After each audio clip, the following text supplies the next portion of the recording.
Rockies, I do not see the mute and unmute, so there must be something going on. I see a phone. On purpose. Just kidding.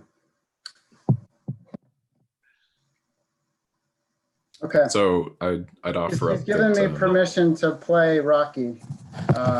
Dan, actually, if you could hold on 1 second, Tristan from IT is on the line with us, so he might be able to help us figure out what's going on with Rocky's audio. So Rocky's audio, it looks like there's no microphone that's being detected. So if you, at the bottom left, I think he might already be going through the process of joining his phone. And then that way he'd be able to communicate through his phone, keep the live video that he has right now. So I think it looks like he's going through that. No, we cannot hear you, Rocky.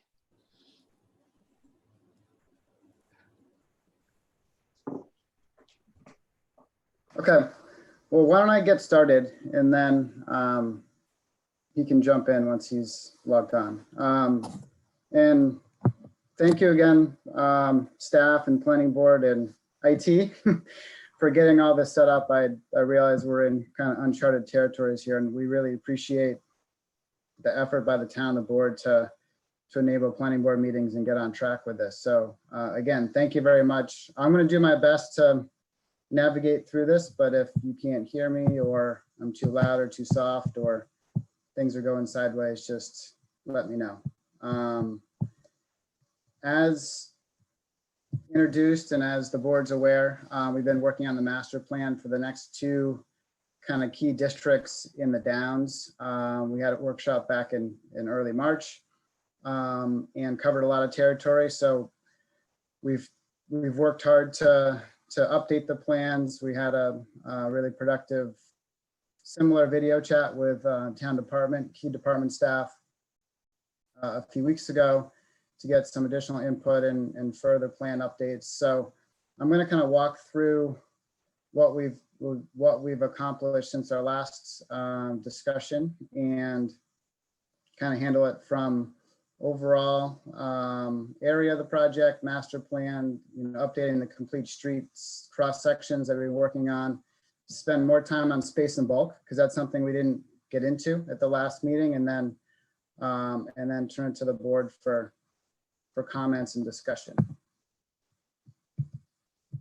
So I think the board's generally aware of where we're talking, but again, this is really the central part of the Downs. We've flipped the plan kind of sideways here. So this is the area just north of the grandstand. Can everybody see the little pointer on the screen? Okay. Okay. This is the area just north of the grandstand, really from the grandstand up to Payne Road and east of the Innovation District and the current Downs Road coming in off of Payne Road, all the way out to Higas Parkway. So it's 190 acres. Over half of it, we're planning to be open space at about 100 acres, and then 90 acres, again, plus or minus as we work on the design, would be developable area.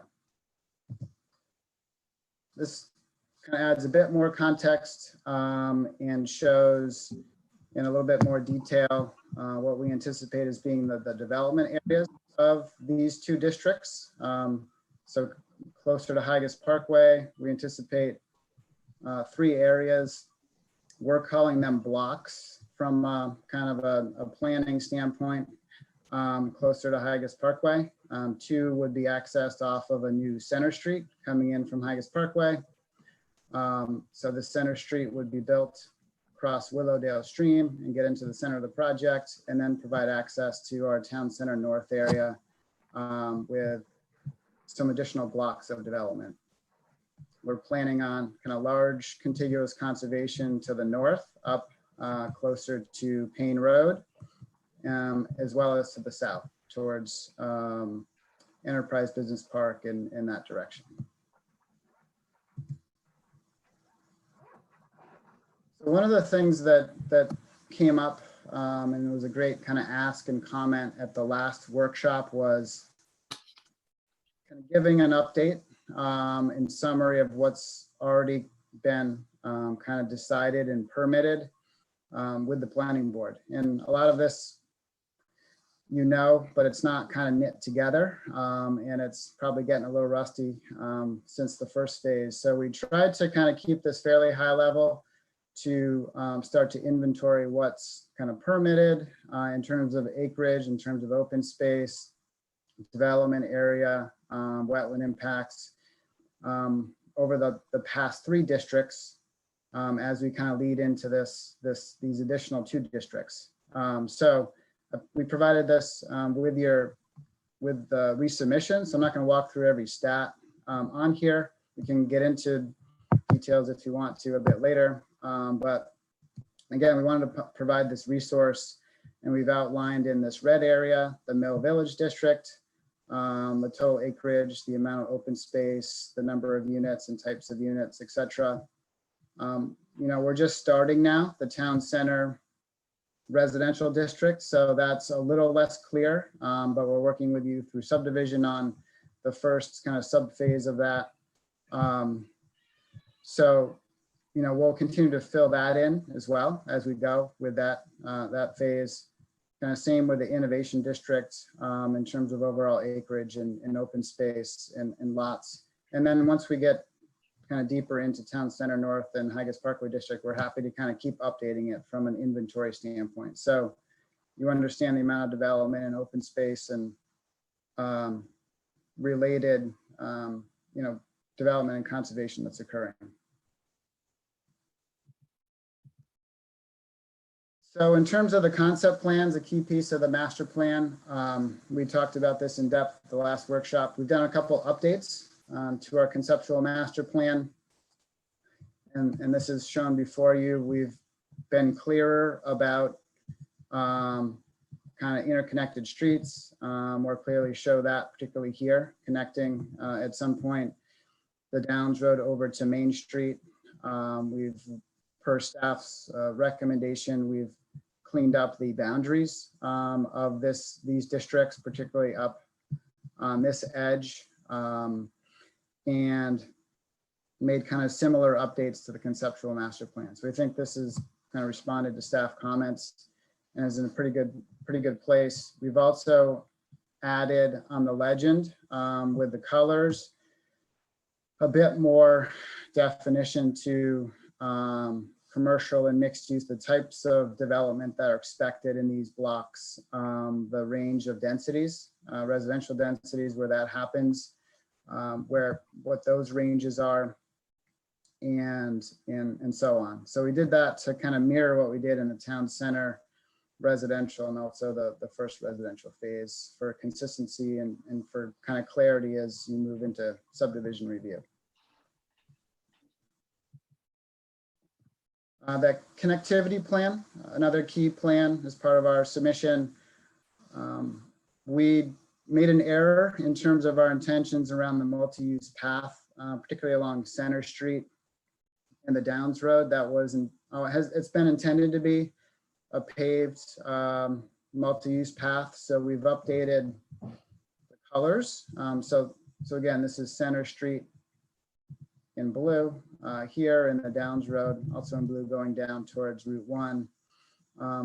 Like you probably recall from the town center residential phase, we're proposing a multi-use path for walkers, bikers, joggers, etc., from town center residential all the way up to the town center. So we're proposing that to be paved like in that other phase, and that really enables what we think is an awesome amenity, and also enables the Downs Road to be a little bit narrower to slow traffic for traffic calming reasons, and reduce impervious area. So we're planning that here. We're also planning a similar facility along Center Street on what would be the north side here, which would connect development out closer to Higas Parkway with development in Town Center North, the WEX site, Main Street, etc. So that would be a paved surface, not a stone dust or a kind of more natural surface, shown in orange.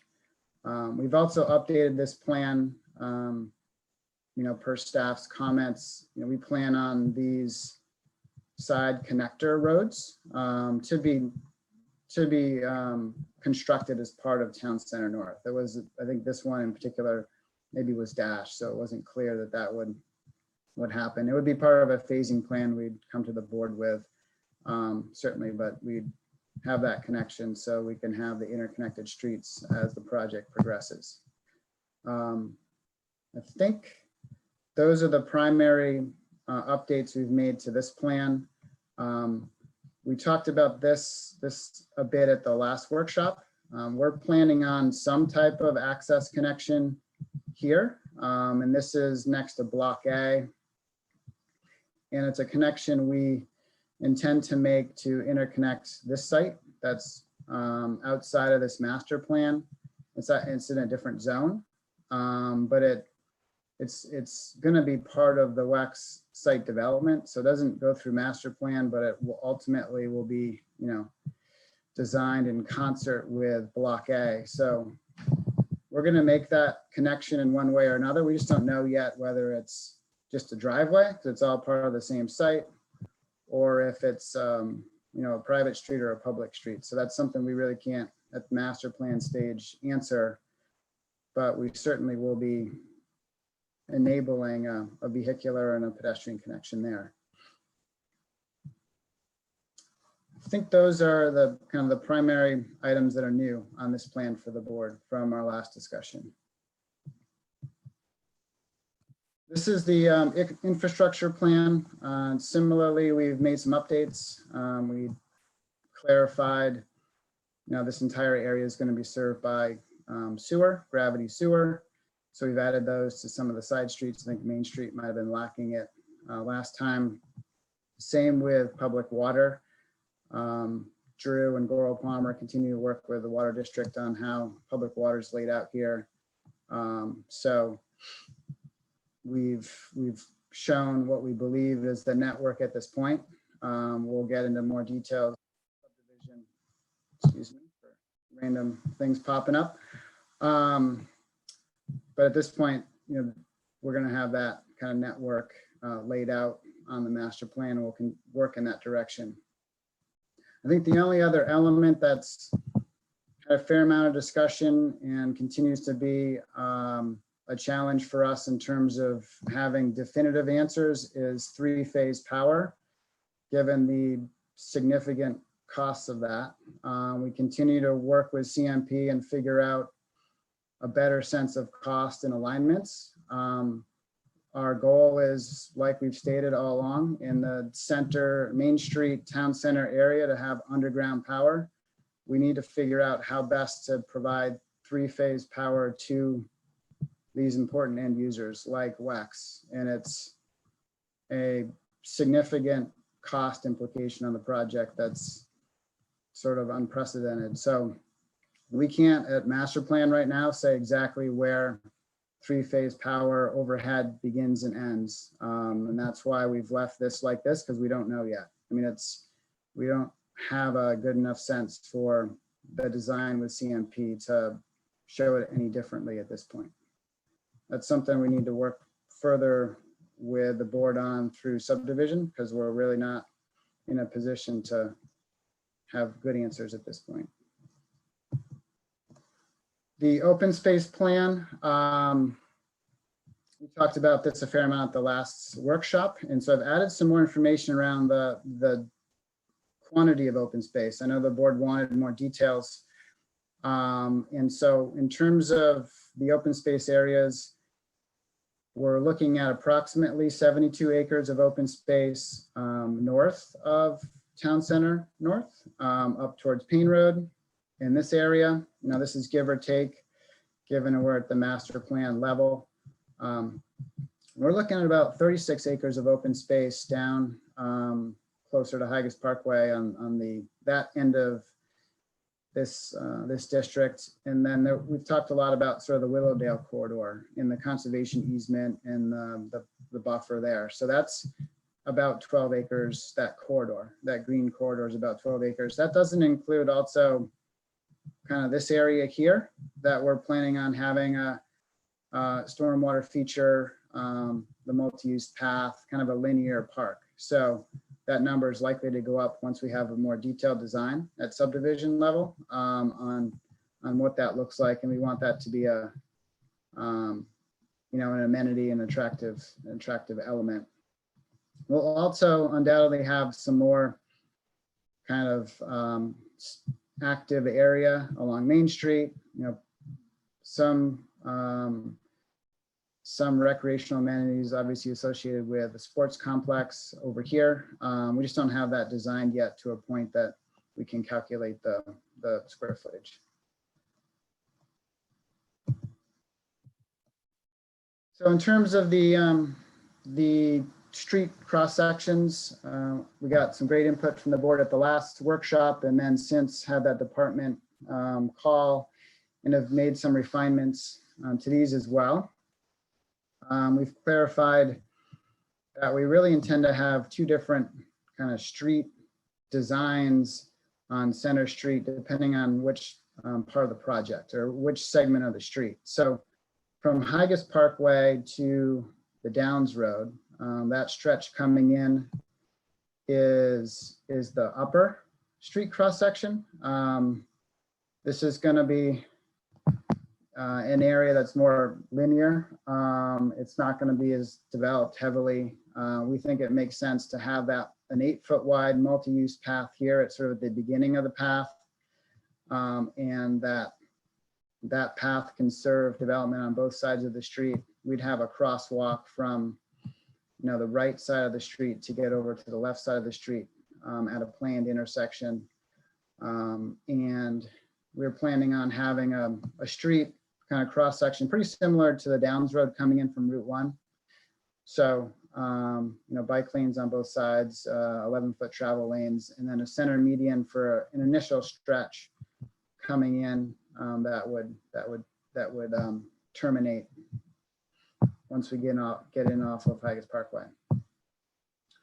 The street section east of the Downs Road, so in front of the Wex building, in front of, leading into Main Street, next being connected or intersecting with Main Street, we want to be a more urban section, having some on-street parking. Here we've talked to staff about making the multi-use trail a little bit wider because we're going to have more activity there. It's going to be kind of in the heart of the project. So upping that to 10 feet wide, and then enabling bikers to use that who want to use it, obviously walkers, etc. Having some, like I said, some on-street parking, 11-foot travel lanes. The turn lane that would be planned to provide access turning onto Downs Road from Center Street.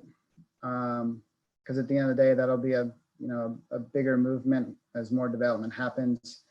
We expect that to be a turn lane for a length, and then also a median, and staff recognize that. So we've added that median note here that's not just a turn lane, it also would be a median where appropriate.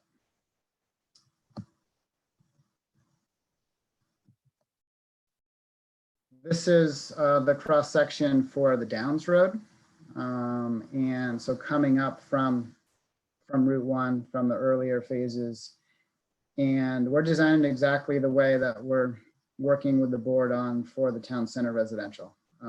So it would have a multi-use path along the Willowdale corridor, an esplanade, and then 11-foot travel lanes, a bike lane only on one side because of the path is able to be used on this other side for the other direction. There would be some on-street parking where appropriate, where there's development, and then a 6-foot sidewalk.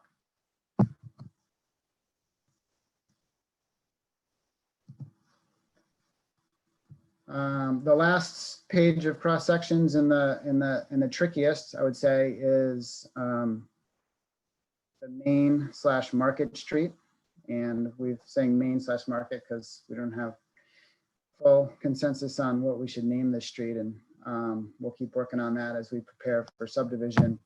Obviously, the intent of this street is to be a Main Street type street. So we working with Nick and his team we think the cross-section feels pretty good and is sort of a classic Main Street cross-section with travel lanes in each direction, 11 feet, a 9-foot parallel parking, which the town and Public Works wants in terms of that depth or that dimension.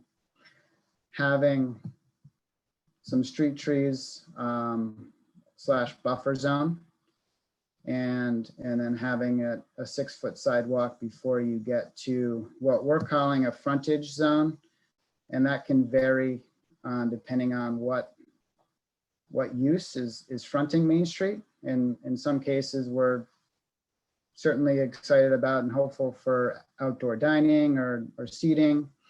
If it's a restaurant or a cafe, it could also be landscaping if it's an office use or retailer or some other type of tenant. And so that frontage zone we see as, a 6-foot frontage zone outside the right of way. And that for outdoor seating, that's a minimum. That could go to 12 and we'll talk about space and bulk next, but that could go to 12 and you could have more room for dining, and the building could slide back and articulate along Main Street a little bit to accommodate the different uses along the street. So we think for the scale of this project, for the types of uses we're thinking along Main Street, this cross-section makes a lot of sense. We're just not at a point, I think, with the departments and staff at master plan to have kind of good conversations around, all right, where does the right of way begin and end? It's pretty unusual to have the right of way end at the curb. And I think the town is interested in that more like from an operations, from a maintenance standpoint on sidewalks, which we certainly understand. But we'd like to maybe get the master plan approved with this cross section and maybe either leave the right of way dimensions off or really kind of work with the town at subdivision, because I think we're at a point where we can't do a lot more at master plan until we get into more details around specific design. So I think we've been pretty successful with the MOU process, the memorandum of understanding process, to kind of lay out private responsibilities and public responsibilities. So I think that also can play a role here in figuring out what the right of way width is and maintenance responsibilities. So that's where we're at with this particular cross section. Again, we still want to figure out the details with staff and the different departments, but we feel like that's it's to a point that's pretty granular. We need to kind of get past kind of master plan level to get into those design details.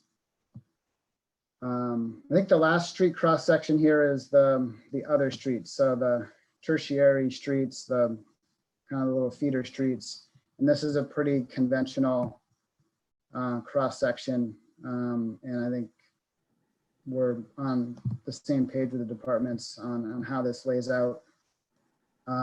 Some of these could be public streets. Others could be, private drives that are designed this way that are providing access to kind of internal parking, really depending on the design of each lot.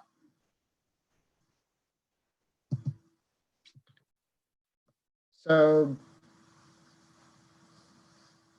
kind of keeping going here with new information. We submitted since our first workshop our proposal on the space and bulk standard, which is the other kind of key component to master plan. And like we've talked about in the past, we really see there's kind of two different characters of development and therefore districts in this part of the project. So we have Hygges Parkway shown in beige, this district, and then the town center north district shown in the purplish pink. So in terms of the Hygges district, we made a mistake when we resubmitted, given kind of the realities of work and coordination between consultants and just life at this point.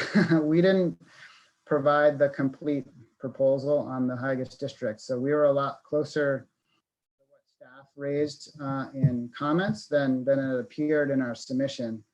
And we're able to earlier this week provide what we intended to provide in the submission. So we're very much on board with having many of the same standards the Higas district, the Higas Parkway district has, which are neighboring, obviously neighboring, the neighboring zoning and neighboring parcels. So we're fine with having a 25-foot kind of landscape buffer to the parkway. So there's a nice consistent corridor along the parkway, and it looks and feels very similar. We're also on board with having kind of metrics around the commercial residential split, if you will, in terms of how much commercial and residential happen in Higas Parkway, or this area of our project. That said, we do want it to be mixed use, obviously, and we think a 50-50 or 50, no more than 50% residential is consistent with the Town Center North area of the project. And that's what we'd like to proceed with, really, because we don't know exactly what's going to happen in this area. And we think up to 50% residential of some type makes sense, particularly maybe senior housing like is occurring down close to Route 1 is classified as residential, but is often in larger buildings that correspond well with commercial. So that's our proposal for this area, and we would limit it by square footage of building as staff is recommending. We're fine with that. We also intended to exclude single family and two family uses. That didn't get into the language, and I apologize and take responsibility for that. So that was intended all along. We also are good with the building heights we proposed in this resubmission that are essentially the same as the Higas Parkway zone. And otherwise, you know, the standards are really set up to allow kind of that walkable pattern that we want to do in the entire project. So we vary a little bit from the Higas Parkway district in terms of building setbacks other than to the parkway, because we want to be a little bit more walkable than and less suburban than the Higas Parkway district. So they're pretty close. They're just, there's some kind of minor variations there. Town Center North District. Again, this is an even more kind of compact walkable zoning standard. And we're good with a mixed use. Well, it's intended to be a mixed use area, as you know, and having residential development occur, you know, over commercial or next to commercial, but not single family or two family. I think it's, again, primarily a commercial area that has some residential. So we're good with a 50% kind of limit on residential per square footage. And again, I think it's more multifamily senior type style housing. And in addition to that, we've specifically for the Town Center North District, we've generated this community patterns design standards. And we think these can be pretty helpful in giving really good guidelines and standards for how buildings relate to the street in this town center that we're creating. And we've set them up to be standards that we follow, you know, very similar to Town Center Residential and Innovation District, and that the board uses and we use during site plan review for buildings and sites. We've done it in a way, and Nick's done a great job of kind of putting this together to be fairly specific to the different blocks in the Town Center North area, because they're all have a somewhat kind of unique characteristics or elements. And so this first slide is our block A, and we have two actual patterns for it. because this is the site that WEX is planned. And WEX is planned to be a larger office building, and it's planned to be 4 to 5 stories, likely to be 5 stories. It would be under certainly the building height limit, but it'll be a taller building to be to kind of meet their needs and to be more efficient with land, et cetera. So we feel like a building of that height, even though we're trying to be, fairly kind of village in design, should be set back a little bit more than other buildings, than like a building along Main Street. So we've provided this diagram on the left here, anticipating, a 4-story or over building being held to these design standards on this site, where the building face being 40 to 80 feet back from the street with green space, plaza space, sidewalk, et cetera, between the building and the street. And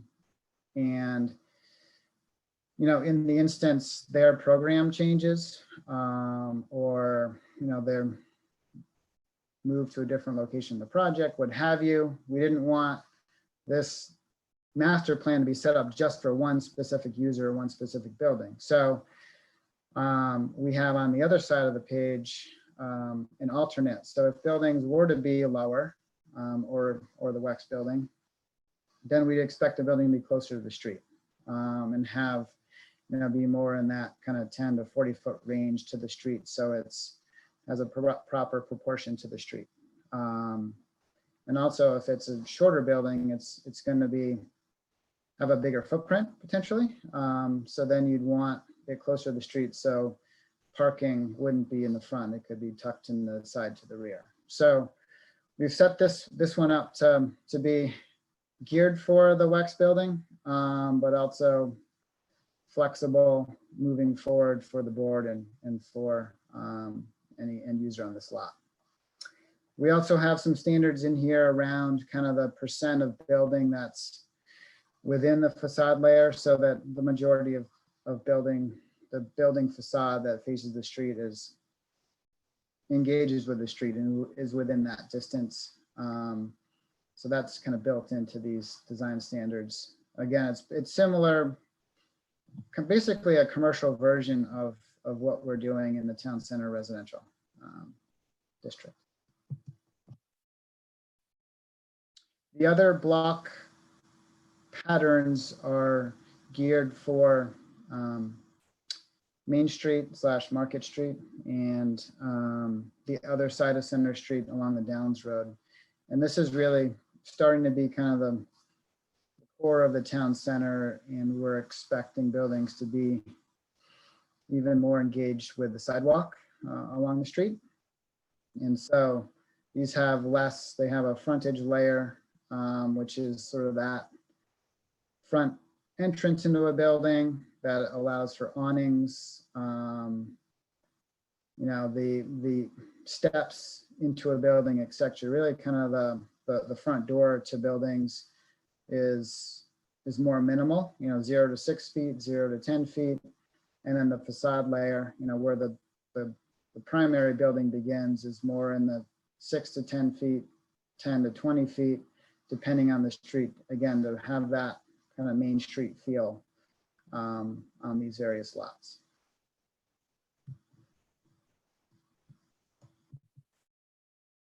I think the last one we have here is designed for the 2 blocks that are anticipated. The land on both sides of Center Street coming in from Higas Parkway after you've crossed through the Higas district and gotten across Willowdale Brook, and you're kind of entering into the town center north area. So those lots are really kind of the gateway in. They're less likely to be multi-story.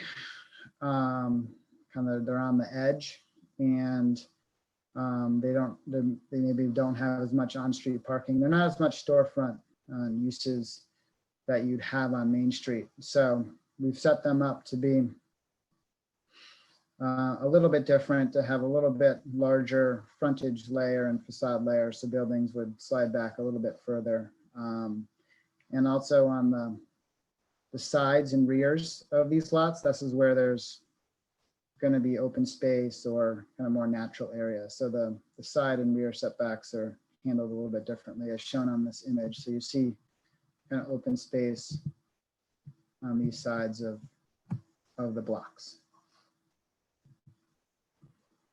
And I realize I'm going a mile a minute here, so I can come back to any of these slides once the board has questions and we get into that part of the conversation.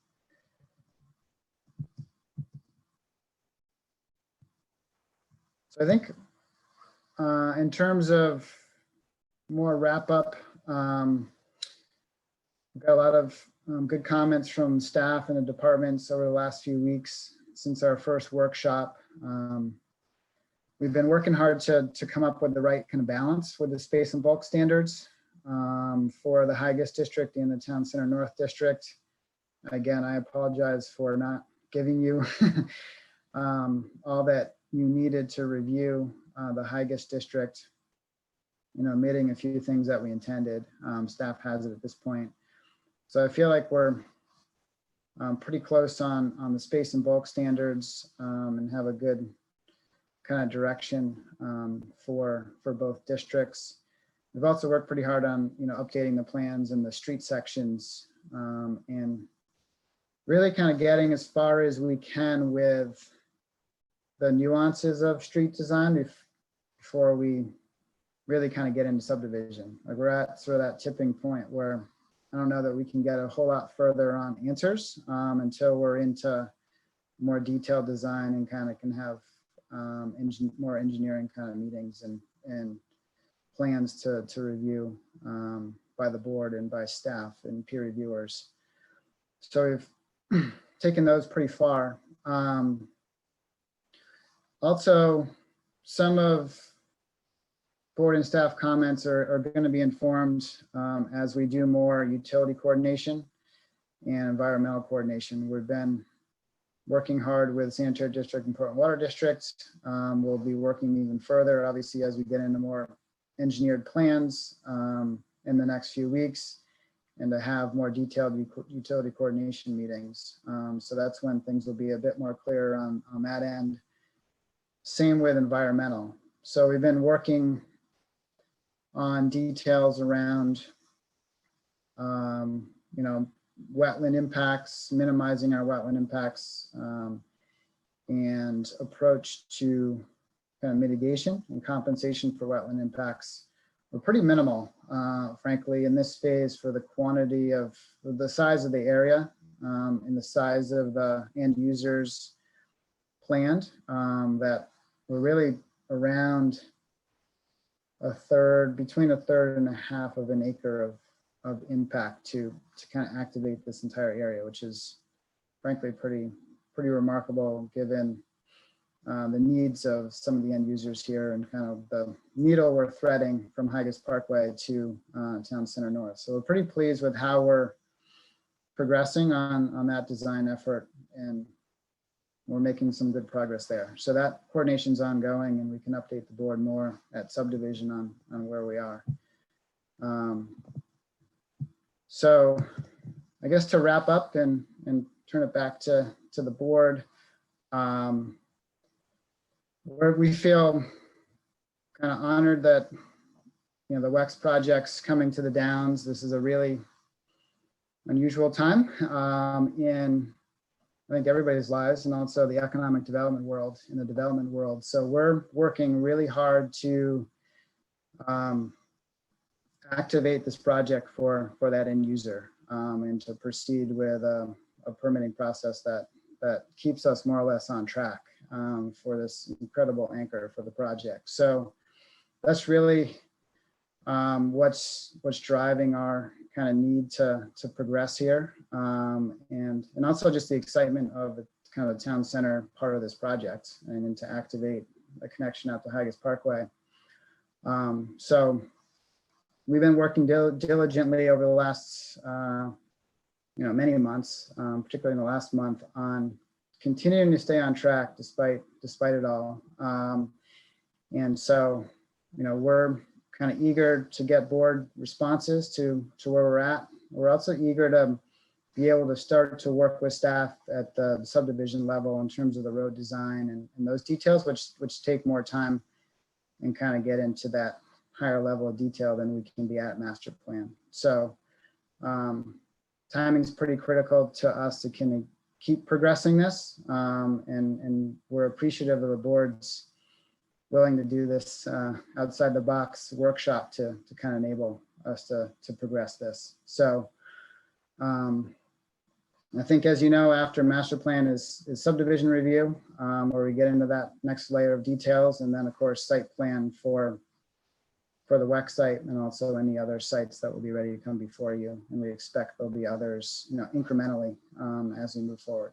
So with that, I'm gonna turn over the controls. It's back to, I think, the chair or Jamel, however you guys want to proceed. And I appreciate it. I do know, Rocky, I think you wanted to jump in. You want to give you an opportunity to speak if there was anything you wanted to add. Give me a quick nod, we can unmute you.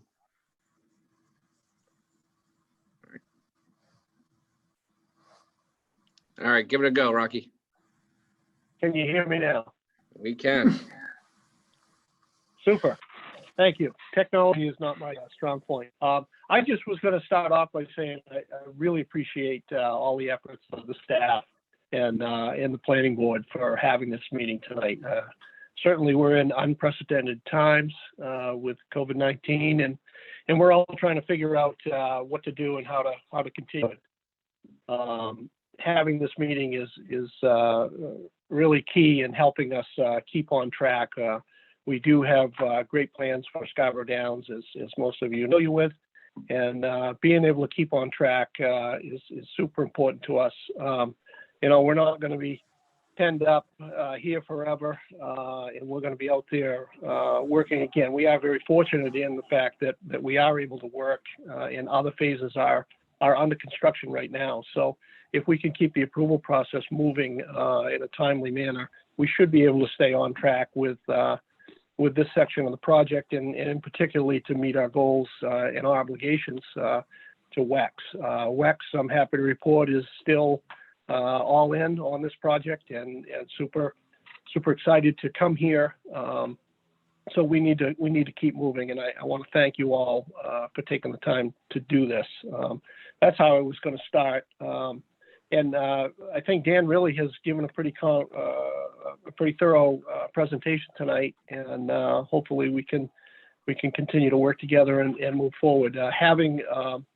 Having approval on our master plan tonight really can allow us to get into the nuts and bolts and the details of subdivision, and we're hoping that we'll be able to move forward with that. And I'll kick it back to you. Thank you. Thanks, Rocky. Appreciate it. Thank you, Dan. So right now, we have an opportunity for public comment. If there's anyone that would like to comment publicly, if you're on the Zoom feature, you can click on a little icon that says raise hand. That would help. I'm gonna just give that a minute so people can kind of search around. Don't wanna overlook anyone.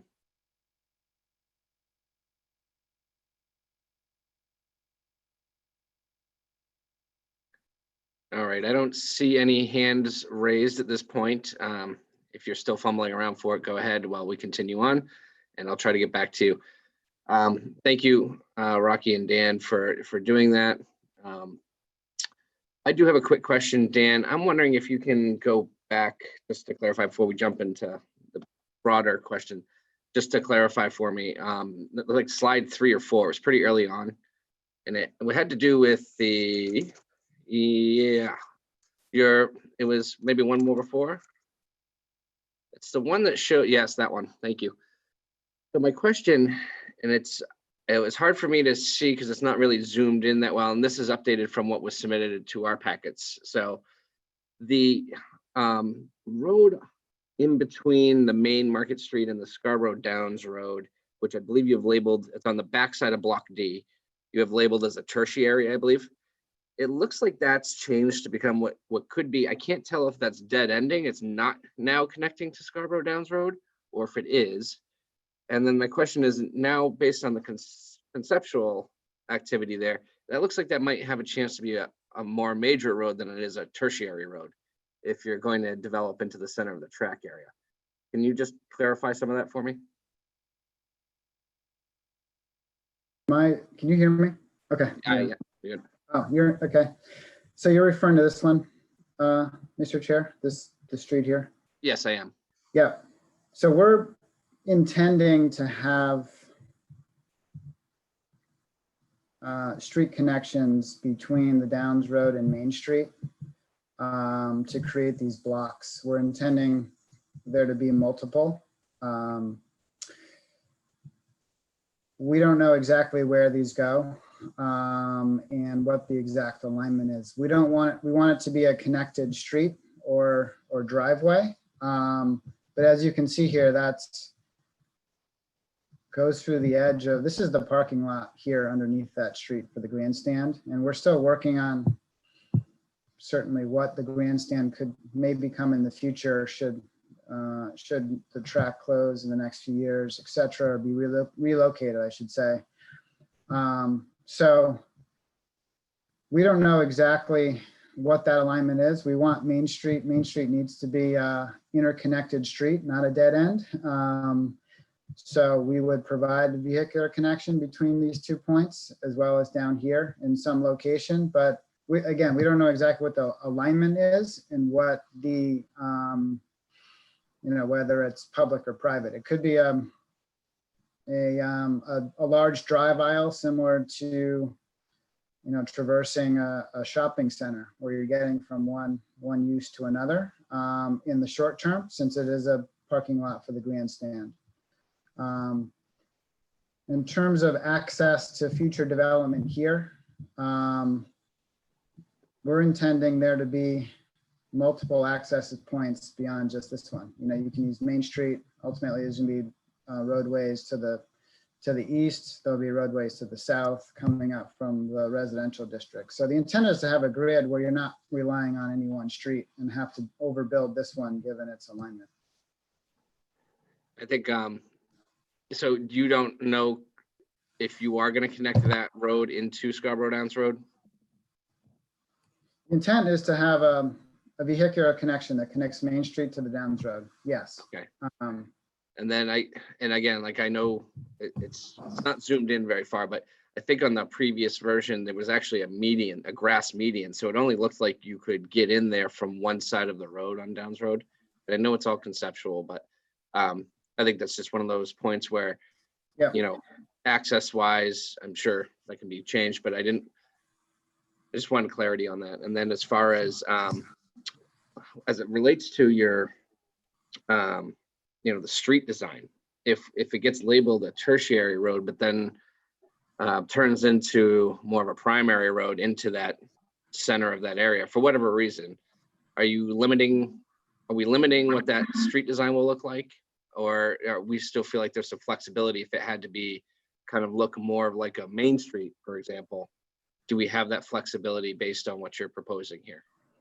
Yeah, I think we have flexibility. We as subdivisions and as plans develop, if working with the planning board, it seems like that needs to be designed to a higher standard to handle more traffic, then we can approach it that way. I think that's fine.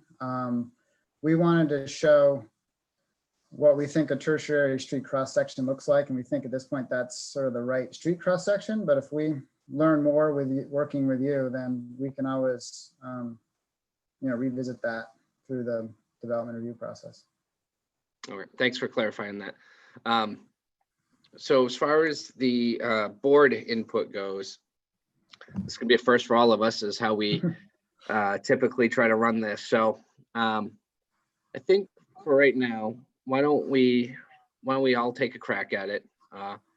If Rachel, if you're ready, I'd like to have you jump in and kind of go ahead and start in with some of the questions you have, and we'll see where this goes. Yeah, I'm happy to do that. Dan, could you go to I'm not sure whether I want the slide before this one or the slide after this one, but okay, that'll do right there. I guess there are a couple of things that helped me, but that also then raised a question. The high level view of what's been developed so far was extremely helpful because I could see how the whole, yeah, that was it. I can see how the whole thing starts to fit together. But now, as I'm looking at this part, it looks as though you are going to be abutting right up against the outer track as well as the inner track. Is that correct? Yeah, so I'll, with the pointer, I'll outline the outer track and then the inner. So outer track, you can see it here in the plan underneath. And then it goes like this. So ultimately, block B would develop into the outer track when, you know, the sports complex moves forward. The intention is that there would be ball fields and they would be in that vicinity. And right now the outer track is used as a practice track. It's not critical for the operate. It's nice to have, but it's not a critical component to the harness racing business. So to answer that question, yes, development would happen inside the area of the outer track. We're intentionally keeping this district outside of the inner track. So this is the existing inner track and the edge. And so that wouldn't be within this development area at this point. All right, are there any streets that you're planning inside that? What block is it? The edge right there. There's Right, I mean, that are, conceptually there that you're thinking about. We're thinking about having, the building, this is a shadow of a building here, having it anchor the corner, having some parking to serve the edge facility kind of to the side and rear of it, and then having ball fields in the back, and then having building development occur along Main Street with some shared parking to the rear. So we're anticipating it's probably not streets, Rachel, but drive aisles and parking within that block B. Is there going to be any access to that block B as you go further up center? We're anticipating there's going to be an access point off of Main Street. We're anticipating there could be an access point in this vicinity, depending on the size of the buildings that happen here. And we're also anticipating there's going to be an access point to block B up in this location to provide access to parking and other activities inside the block. All right, as you're thinking about that, in the residential area that we approved, we were very careful, and you were very careful not to encroach upon that outer track. Because at that point you were talking about it being used. But now that we've approved the residential area and we're looking at the approval of the town center, the northern area, where are the connections going to be? Have you thought about where the connections are going to be between this area and the residential area? So ultimately, I think this slide helps, and maybe it's also this one.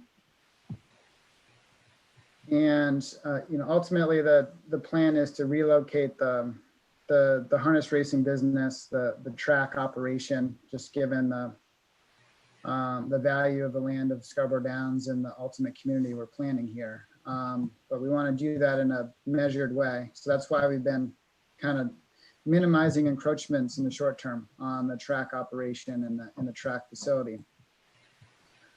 But thinking ahead like we need to with this plan, Nick in particular and our entire team has been thinking a lot about kind of the grid system of the residential phase in the district and how the street system and streets and walkways and paths build to the center and vice versa. So these arrows and lines are illustrating those intentions. And, Nick has different versions of a master plan that show that in a bit more detail, but that's really the intention is to have this area ultimately be a pretty cohesive street system and grid system. So the primary,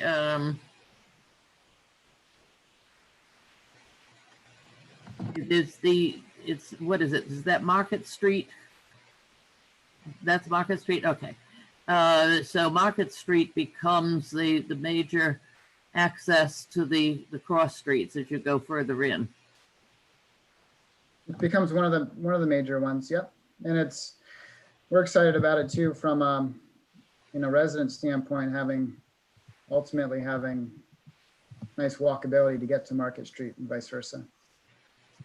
All right, I'm still trying to figure out where town center actually is.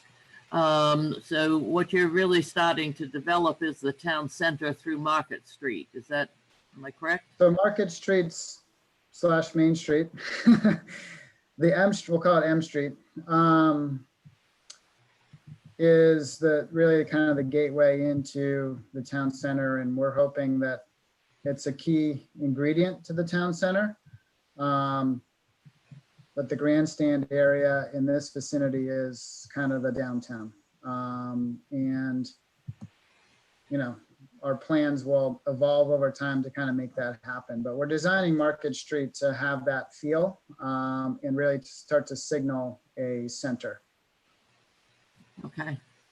I'd like to look at Wex for a minute, the Wex area. Are there going to be more buildings on that area other than the Wex building, or is it 2 Wex buildings, or is it a Wex building and auxiliary units or accessory units? What's the kind of an overview there? Sure.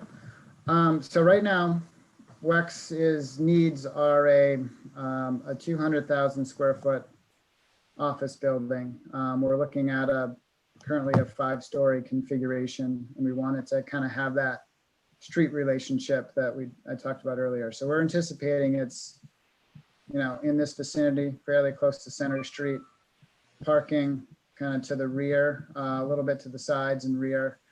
A key component to their choice in this site is expansion potential. So we've been also deliberate in our layout and having the building close to the street so that there's potential for future expansion within this block or on this site that's just off the outside of the Crossroads district, but would have connectivity. So they're obviously a growing company. They are very well kind of settled in Maine, and they saw this project in this location in the town of Scarborough as a great place to kind of grow a campus. So we're excited about that. We want to enable that, and we think this lot and this overall site can do that. Okay, so basically that whole block is Wex? This whole block is Wex. Much of it will be for their current operation, but there'll be additional space for future expansion as needed. Okay. So any additional commercial is going to be in those 2 small blocks, the smaller blocks. Plus, the print is so small, I'm having difficulty reading the actual what's block A and B and C and everything else. But yes, that block right there is going to be, are you looking at that as primarily commercial, those 2 blocks right now? Or is that a commercial residential? Is that where you're thinking?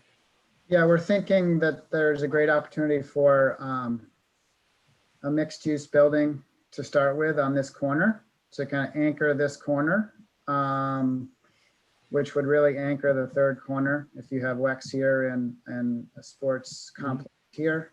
And we're hopeful that it can be, you know, a 3-story building, maybe 4, where there's some first floor end users. You know, I kind of hate to say restaurant right now, given the state of things, but, you know, amenity space, commercial space that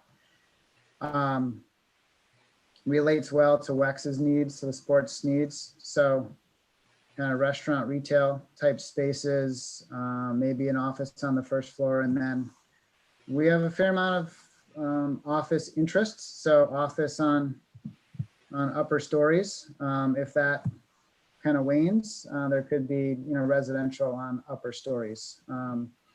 We anticipate the same type of activity, you know, as demand occurs further down Main Street. So we really want it to be active, have a variety of different uses, some residential, of course, and then a fair amount of commercial that want to be in the center of the project. Okay, let me just address for a minute the Higas Parkway. And my preference is that the space and the bulk and the percentage of residential versus commercial remain what is in the Higas Parkway. So that would be a max of 40% on the residential and the rest commercial. I know phasing comes later, but how much do you see starting along Higas, or is it going to be getting to WEX first and foremost, and then backfilling or, you know, developing back towards Higas Parkway? Yeah, we're laser focused on kind of designing to get to WEX to activate that area. So we've geared our DEP applications to really be focused on that. And in the things that are immediately around WEX. And we think, you know, with WEX moving forward, then comes additional interest in Higas Parkway. So from a permitting standpoint, you know, we're going to be identifying general lots here through subdivision. But we're not necessarily going to go forward with full level DEP permitting on kind of stormwater, things of that nature for these lots at this time, really so we can concentrate on this and make it, you know, more targeted in DEP review for this area of the project. So kind of long-winded answer is this will come a little bit later than Block A and Block C, the area that WEX and around it. Okay. One sort of minor question that I had, you have on those 2 smaller blocks, I think you had I forgot what you called it, a corner. You had a 40 square foot set, 40 square foot allowed for corner areas. There we go, right there, the C. Right, so that's a corner layer. That's a layer to encourage building to the corner of the lots and having 25% of the corner developed, so that on these particular blocks, the building anchors the corner of each site. Is there open space or more space along the sidewalk area in those corners? Because I'm thinking in terms of where people gather, especially in a commercial area, having that sort of space with the with benches leading into some of these buildings would be a good feature. Yeah, there's a zero. If you see here on blocks E and F, you can see my screen here. The frontage layer is shown to be 0 to 10. So that's outside the right of way. Mm-hmm. There's space in the right of way, and then we'd have an area, a 10-foot area for kind of landscaping for those elements I think you're thinking of. and then the facade would be further back. It would be 10 to 20 on those particular lots as you come into the center of the project. So it's much more, if I could interpret it, it's a little more pedestrian friendly, and that the buildings aren't necessarily looming up, but instead offering some extra space for people to stop and talk. Yep. I think it could be pretty nice to have that kind of that green space out front that's not quite as Main Street like, but it's still pretty walkable to have that gathering place that you're describing. Okay, that's all I Hey, have. Thank you. Rachel- And by the way, I do like the stormwater pond or whatever it is that you have along the that you planned. Yes, there's some right there. I think that's that in juxtaposition to the commercial development on the other side of the street offers, if you're doing residential on upper floors there, they have something green to look out on, and a place for people to walk and for people to go right across the street into an open area. So I think that's a nice feature. Thank you. Thanks. Nick Casino, did you want to add anything into that? Can you hear me? Yes. Okay. I was just going to help explain the intention of the corner layer to Rachel, but I think Dan pretty well covered it. But the intent there is to, as Dan mentioned, kind of have the buildings help anchor the corner from a building massing standpoint and defining that public space. But remember, the corner layer it's a 25% requirement that a portion of the building resides within that 40 by 40 space. So the other 75% of that space can be plaza, streetscape, whatever, public space that we want to create there. So there's some design flexibility, but we're trying to also balance with some predictability, in building massing and street wall. So I hope That's what I thought it was, but I wanted that clarity, Yep. and I think it's a good feature. So good for doing that. Thank you. Yep. A quick follow-up on that. If you go to the block C and D, where you have all four corners, and understanding that I think it looks like your intent to break those up into different lots, do you foresee one user taking that whole block? And would that force the building to all four corners? That's a pretty large block. So in that case, I think it's pretty unrealistic that we would have a user that would cover that entire block. I think more than likely we'll have several lots in individual buildings. So, say this block, for instance, is, upwards of 400 feet deep. So more than likely, we're not going to have a 400-foot long building for various reasons. So Are you thinking of having, for instance, a shared internal parking area for all of the buildings? Yes. Let's say there are 4 buildings and a shared internal parking. yes, I think that's generally the intent, is that we're building up the street wall in the corners. And then the internal, kind of the interior portion of the block would be parking With plenty of trees.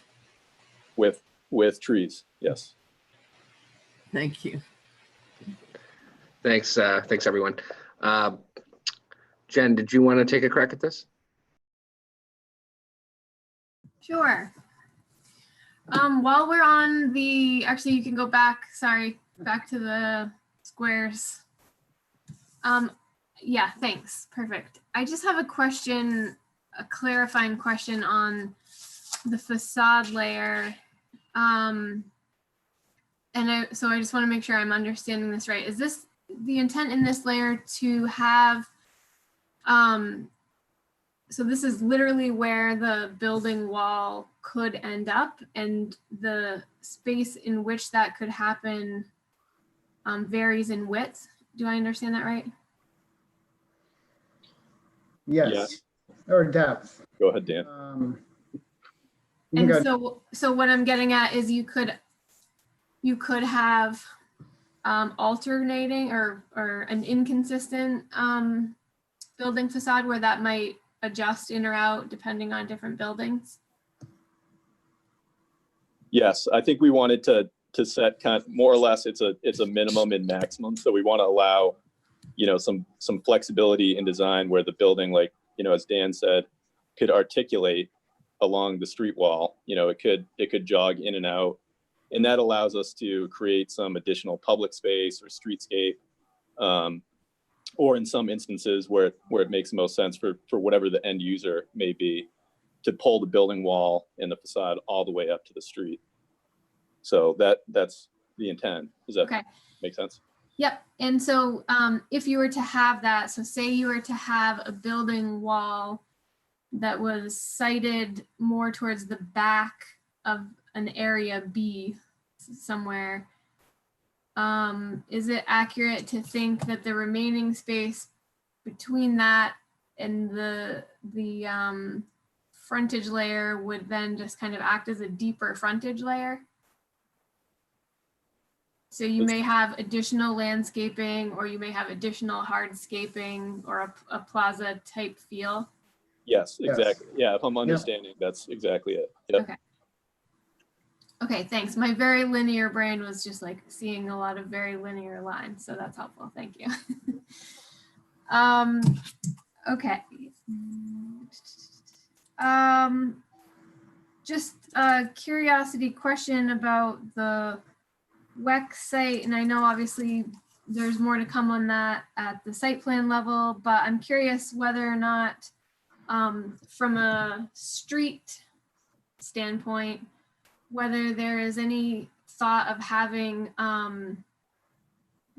ground level non-WEX activity, retail, restaurant, whatever, in that block A, or if WEX will purely be having office activity right up to the right of way, or you don't know yet. I can answer that one. So far in our work with WEX, there's a few considerations there. One is one of kind of I'm thinking of their Portland Yep.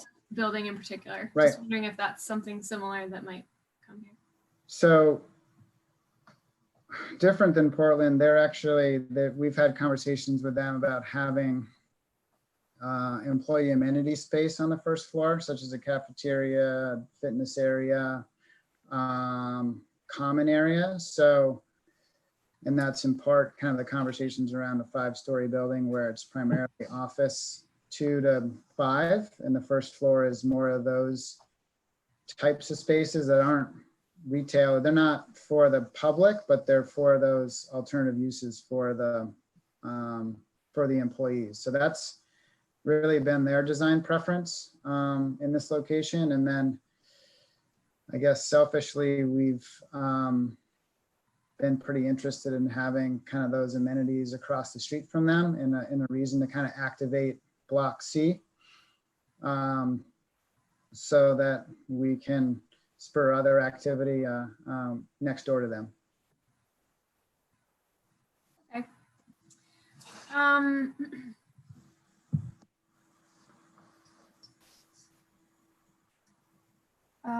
Okay.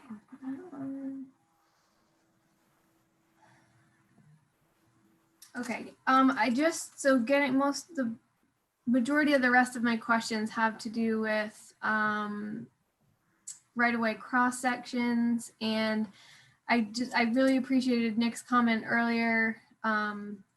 Board chair's comment earlier about the potential for growth and or change on any of these streets. Just inherently, I bring background to the table here and a level of challenge, I'll say, in working with old right-of-ways that are now really constrained from a growth perspective. And so, a lot of these I'm looking at where that right-of-way lines are identified on the cross sections and thinking, gosh, what would happen here if we needed to widen this sidewalk, or we needed additional lane space for something, or we wanted to add in green space where maybe there isn't. And so, you know, some of the cross sections, I see that potential, but some of the other ones do seem a little more constrained just from the get-go. And specifically with the potential for widening things that often end up at the outside of that. So it's the sidewalks or the multi-use trails. And if there isn't room, you know, planned for any type of additional space there, that can just be challenging down the road, and that down the road might never happen. It might be 25 years from now, it might be 2 years from now, nobody really knows. And I understand that that's hard to program in at the very beginning, but I noticed that as well. So I just wanted to mention that. I have a couple of comments about Center Street in particular. Could you go to that cross Yeah, sure. section? Okay, so great. I am curious why on the top cross section here, you said that you felt only an 8-foot trail was necessary, and I'm just curious how you arrived at that. So we see that there's frankly not that much development area on Higas Park, those lots on Higas Parkway.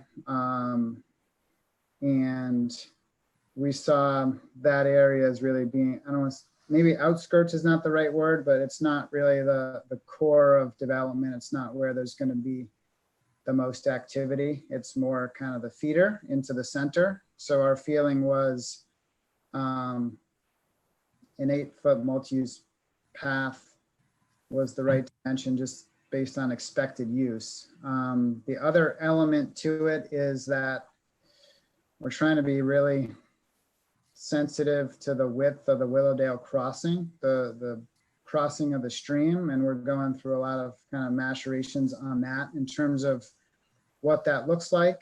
And that's a bit of a factor where, you know, as you probably know, Jen, in your dealings, Army Corps of Engineers is grilling us on width and cross section. Why do you need this? Why do you need that? So we felt like 8 was probably the max we can justify to the review agencies. And we felt like it made some sense to have a consistent width, you know, and for users, it's not really that long of a distance. So it's really those kind of factors that, you know, expected use and trying to be narrow our crossing at Willowdale. Okay. That's about what I would have guessed, until you got to the point later in your presentation where you were talking about having this particular stretch from Haggis Parkway to the Downs Road being particularly walkable, and then I noticed that there's no, in that cross section that you presented, there's no, that is the only pedestrian facility. There's no mirrored sidewalk facility on the other side. Mm-hmm. But there are dedicated bike lanes. So it's a little bit of, you know, trading back and forth. And I have another question I'll ask in a minute that kind of applies that to the rest of the this area. But I was just curious, you know, if there is the intent to have development on both sides of the street here, but only the trail on one side, I guess it's just a little bit hard to picture how that works from a continuous pedestrian facility. The bike lanes, I get, that makes sense. But you know, I can help a little bit with that. So we're anticipating, you know, there's more opportunity on, if you can see this okay. I know screens are small, but Block G has a lot more opportunity for multiple kind of buildings along the street that could interact with a multi-use path. Block F is It's not as big, it's pretty narrow. So we're anticipating that the town and we are only gonna want one crosswalk, you know, to get from block F over to the multi-use path. And I think we can only get away with one sidewalk crossing Willowdale here in this stretch Mhm. on one side. So I really see this as, there's gonna be sidewalks within this, whatever this becomes, and walkable. And that can be sort of a site plan, further subdivision thing that we look at, you know, funneling to a crosswalk to then get to what's along the street here. So I think they'll both be walkable. It's just right now to kind of speculate to build a length of sidewalk along here for development. We don't know what it looks like to feed to that one crosswalk. We think it might just be kind of the wrong application at this point. Until we know the program, I think we can do a better job figuring out the layout of the sidewalk when we know the program over here. Sure. That makes sense. You know, I know this is early on in the process. I guess I would just reiterate the thought for potential growth or change with regard to those cross sections, and that, you know, just making sure that we're all thinking about this cross section in terms of, okay, what if you have something coming into that block F that for whatever reason does warrant a sidewalk within the right of way? Did we leave enough room for that kind of thing? Yep. Um, One other little note, I don't know if it's clear, I forgot to mention, but this whole area is all wetlands. So we're not we're trying to avoid all that. Just, Sure. you know, future or additional infrastructure standpoint. Okay.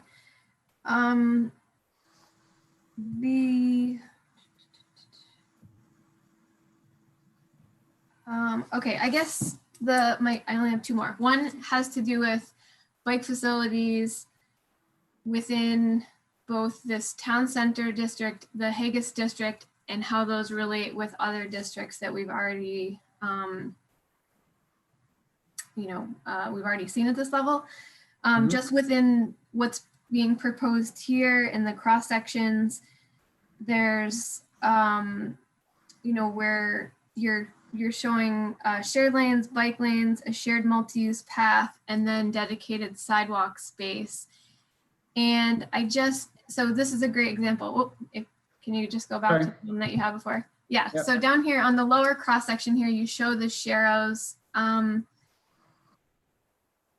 which I think is great. I think it would be helpful to see where else those are intended on other cross sections. So for example, the cross section directly above that, again, I would assume this would be a shared lane situation. Perhaps seeing that marking might just reiterate that point.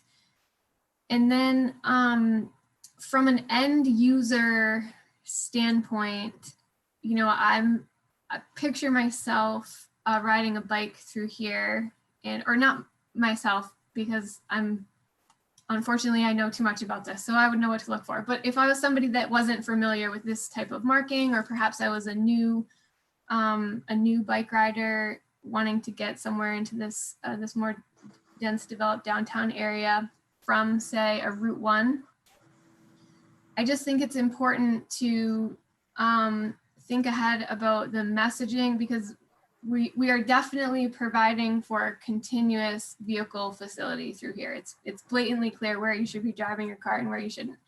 It's also going to be pretty clear about where you should be walking and where you shouldn't.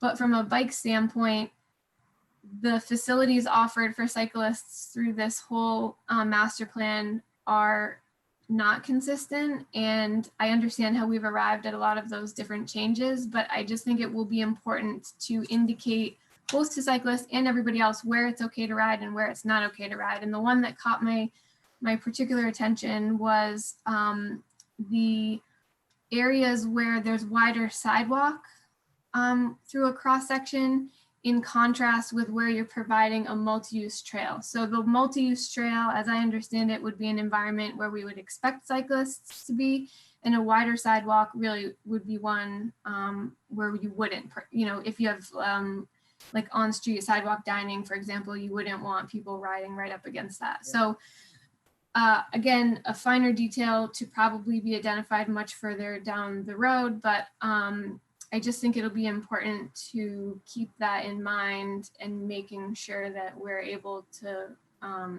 make that clear to all users. Yes. That's a great point. I'm eager to continue to work on it. It's So, hard.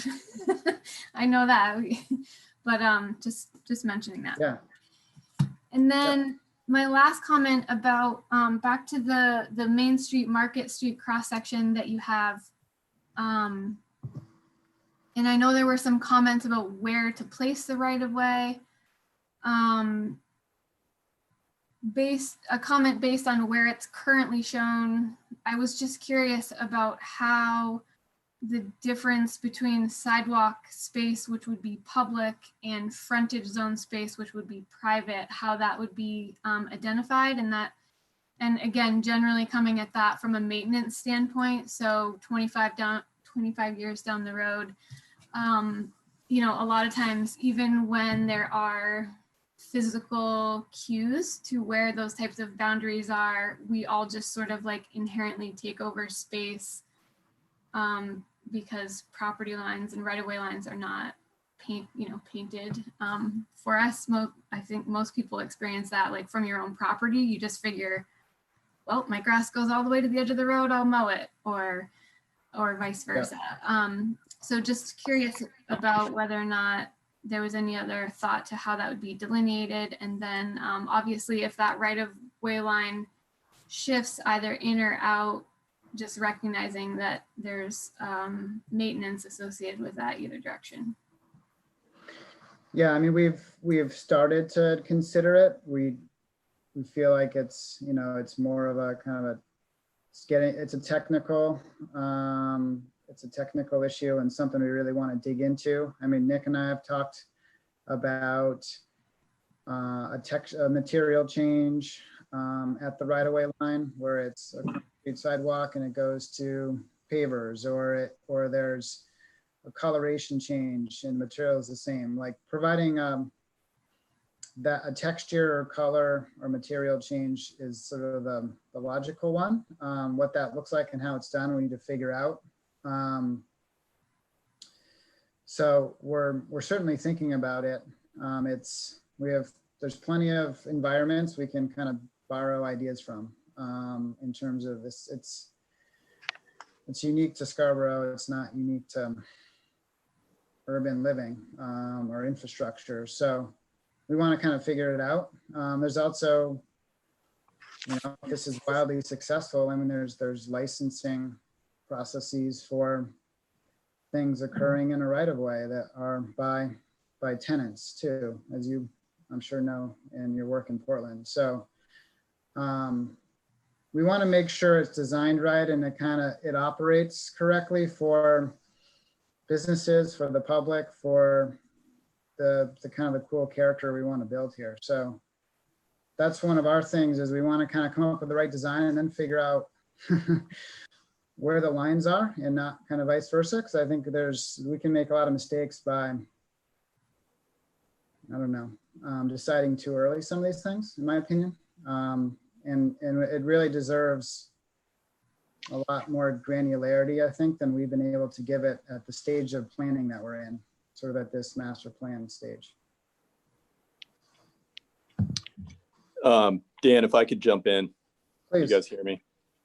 I just wanted to offer that to Jen's comment on the specific location of the right-of-way and how to delineate, you know, that divide between, you know, on the Market Street section, the frontage zone, and the public space, the sidewalk, what's in the right-of-way versus what's private.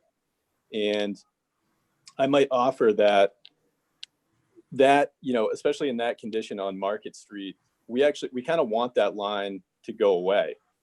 And that frontage zone is really kind of a transitional zone between public and private space. In some essence, we want everything outside of the building up to the curb line and beyond to feel like, quote unquote, public space, you know, that's accessible, that you can move in and out of comfortably. I think what Jen, what you're kind of bringing up is the notion of, you know, how that's managed practically, you know, with signage and seating and whatnot. And I think the kind of the urbanist in me would challenge that idea that we want to focus too much on delineating that space and really want to let those things kind of bleed across the line to some degree. Yep. No, I think you're right. Thank you for clarifying my own thought for me, which is less about the physical delineation and more about the operation and facilitation of that space. That is the heart of what I was thinking about. Yes. Yeah. I So mean, I far, think if you think about a we're- lot of cities and Portland downtown, especially, you know, that space or that line is pretty fuzzy. Sometimes it's the face of building, sometimes it's inside the building, right? So yeah, I think that's the point I wanted to make, is that should feel like a transitional space, and it should all feel like quote unquote public space outside the buildings, at least in that Market Street condition. And then I think from a practical standpoint, from a constructability standpoint, I think naturally the way that construction is phased, say, you know, for example, the road is going to be built, along with the road being built, we're going to probably build this, you know, the buffer zone and the sidewalk and that paving. We would want to build that all together in one phase. And then that's naturally going to create, say, for example, if inside the frontage zone that were to become concrete paving, and then everything where it's marked sidewalk was also concrete paving, you would have a cold joint. So there would be a joint there. You know, another example would be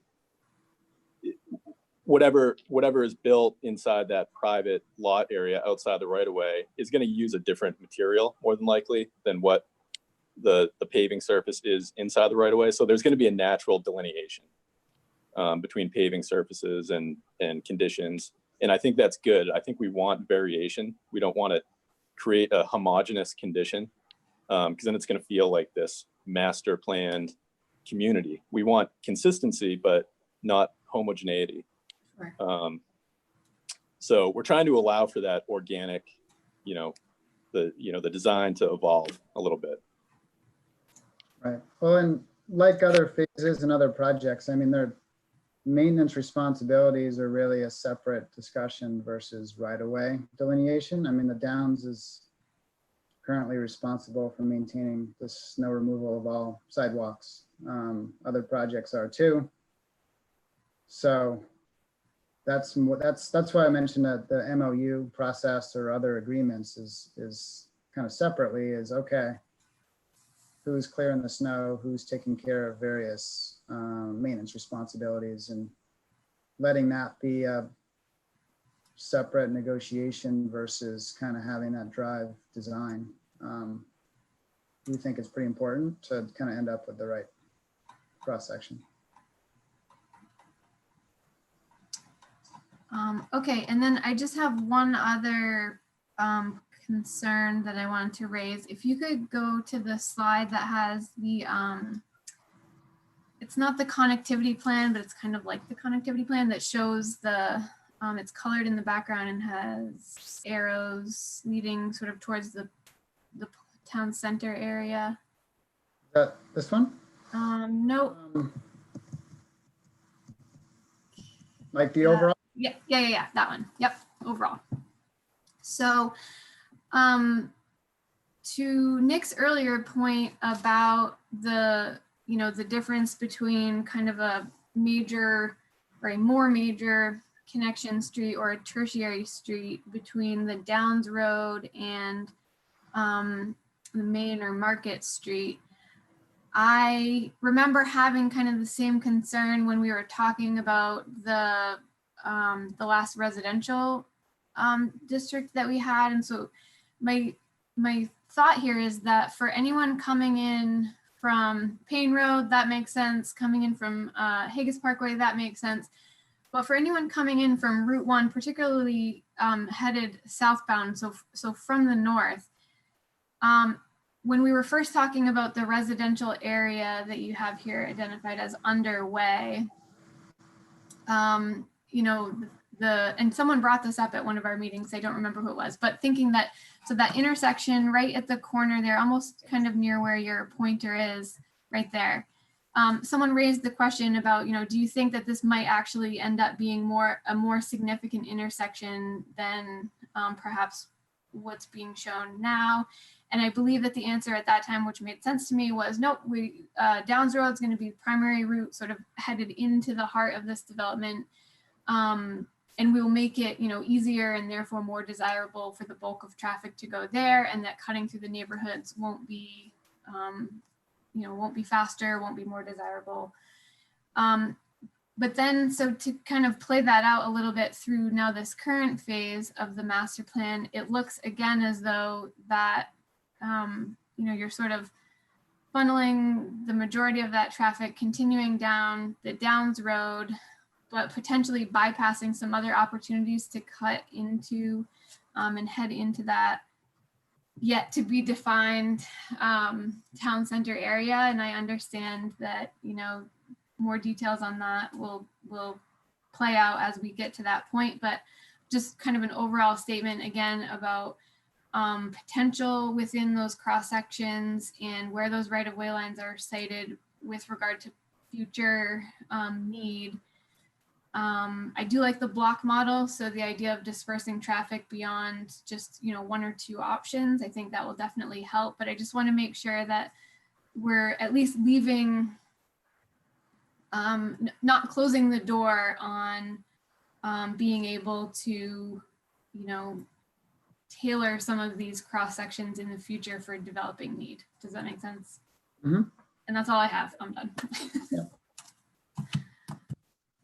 We're Thanks, just, yeah, we also do anticipate just, this is a very schematic level. Like we're anticipating also connections in other locations. It's just hard to forecast at this point, but I certainly get your point in terms of being prepared for future development in the core and having the ability to retrofit. Yeah, and I think, yeah, I'll second the concern that we don't want to be sending a lot of traffic through residential areas if we can avoid it. Roger, are you ready? Gotta unmute yourself, or we can unmute you. Your choice. Okay. There you go. I do have a number of notes I made during the presentation. Everybody's done a very nice job. This is pretty exciting at this point, this whole project. And before I get going, I just wanted to comment on the cover photo that of your presentation. It would look terrific. That would be great if it looked like that. But just to follow up on the last point that Jen was making, and Nick, I'm looking at the same one you have there, and the yellow dashed lines that make up the town center residential district, going up from the Downs Road eastward towards the track. Is there going to be a road right there? Generally in those alignments, we'll have the road system's gonna, when the track is relocated in the future, the road system's gonna grow in that general configuration. Yeah. Okay, so that people coming in from Route 1, that would tend to be the main entrance into the village center or the town center, I would. Well, I think that was what Jen was just talking about, and what we don't show here and can in future plans is we're anticipating, you know, other cross connections off of the Downs Road in various places as we better understand the grandstand, as we better understand the center of the project. So, you know, we're really designing the Downs Road in Center Street to be the primary routes. And then in strategic places, providing connections off of those primary routes to more bigger destinations like the center. So we don't we want to plan for, kind of modest expansion maybe in residential areas, but we don't really want to be promoting traffic through here as the heavy routes. People can, if you design it right, people will slowly meander through the neighborhood because of the width of the road and some on-street parking and the feel of the neighborhood. So I think that's fine. What we don't want to do is kind of overbuild it now so that it is like a thoroughfare through there and people choose it versus using the Downs Road. Sure. I imagine you do want, ultimately you want to direct anybody coming into this area into the village center, the town center, and not through neighborhoods, or Right. even through the commercial properties as well. Unless they're looking to buy real estate. Yeah. Okay. While we're on the roads, I just have another question pertaining to the road, the current Downs Road coming off of Payne Road. That's going to be renamed, isn't it? Yeah, ultimately, when the Downs Road is kind of bifurcated or disconnected, which will happen, with the creation of Center Street. We've already talked to Sergeant O'Malley at the police department about, we're going to need to rename that part of Scarborough Downs Road, like you identified, and he's already been planning ahead, which is great, around addressing so that he doesn't kind of run into trouble with addressing based on that. So we don't have a name yet. We're kind of slow on names, but we're going to be thinking about it as we progress plans so that it can be easily renamed. Now, do you see in the future the potential for signalizing the intersection of Downs and Center? We don't know yet, but when we design or construct the road, I think the intention is to install conduit so that it can be, signal, if it ever warrants a signal, it could go in. We're also interested in these roads being, traffic calming and people moving slowly through the project. So we're trying to balance sort of street capacity with that so that we don't want Center Street to be it's fine if there's a fair amount of traffic. It's not fine if it's happening at high speeds. So we want to be pretty deliberate around the right balance between kind of capacity and also having a walkable center of the project. So it isn't necessarily it's just signal. Yeah, it's just, that's going to be the intersection actually, which connects to, that has direct or has access to both Payne Road, the Parkway, as well as Route 1. That's why. Yeah, correct. Yep. Now, on Center Street again, and when it goes onto the Parkway, is that an approved access way on the Parkway already? So there is an approved access to the Parkway. We have to shift it as part of our DOT permitting process that we're working on right now. So it has to slide. It has to slide to the north. It's actually right now the approved opening leads you right into a big wetland. So it's not even really a feasible opening. So it needs to be slid up to that location. Okay, and that other little parcel, I guess it's block H to the south of that current Parkway entrance. Is that going to be, are you going to be able to come right off of that on, I guess there's an effort by the town to provide some additional access onto the Parkway. We have to work with DOT on getting an access to that parcel. So that's a whole nother initiative. Okay. But it's a developable parcel, but it needs to have access rights. Okay. Let me just look at my notes here. I took care of that. Took care of that. Oh, just I'm going to ask. I want to get a clarification on the curb to curb issue that was brought up in the staff's notes. But before I get to that, just some easy things just to clear up. Every time we have a meeting, public transit comes up, and my way of thinking, it's that's going to be a case of demand. You know, you can put in a public transit location, but if the public transit companies don't want to come there, they're not going to come there. Assuming they are going to come, but you don't know exactly where you're going to want, say, transit stops. How do you envision those stops appearing wherever they may be located? Well, in other words, will there be an indentation off the main road? You know, like I don't know what you call it, but basically Oh, yeah, a a turn bus off, stop. a turn off. Yeah.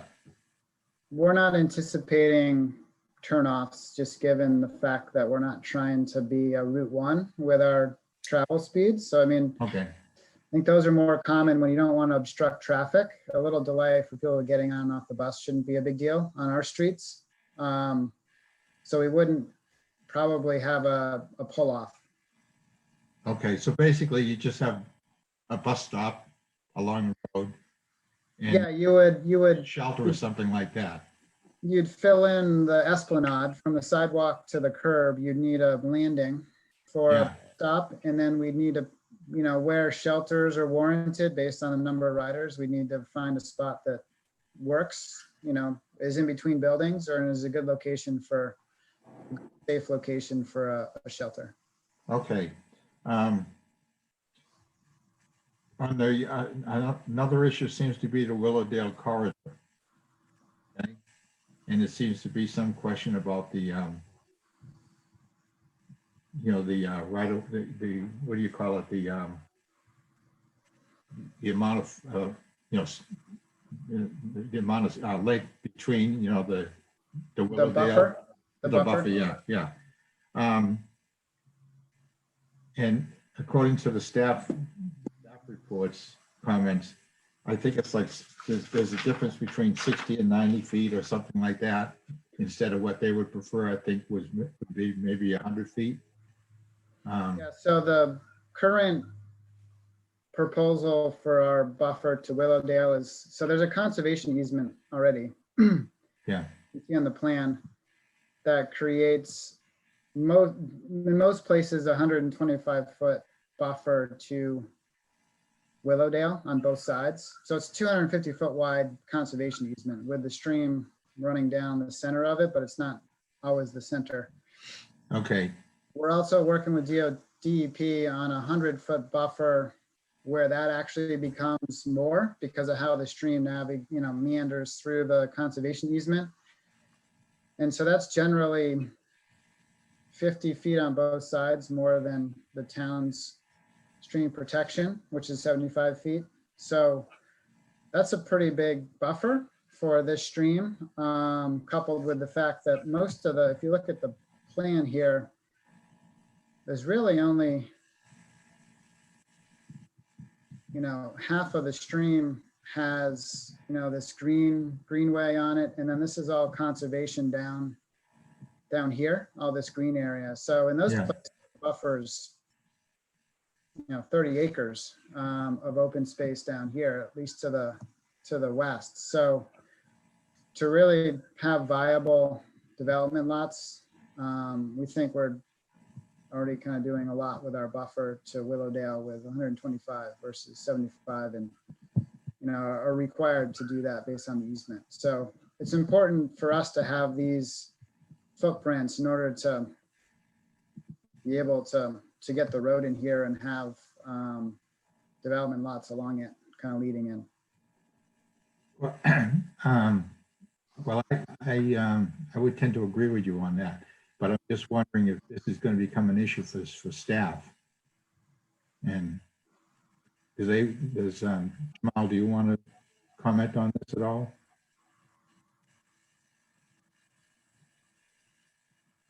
Sure, yeah, I can address that. I'm just looking through the comments now. I think we just wanted to ensure that that the conservation easement and the buffer provided the most protection to the stream as possible. And we just saw how it varied in length. So I think there was some confusion there. And I don't know if Angela wants to jump in at all, but I believe that's where the comment did come from.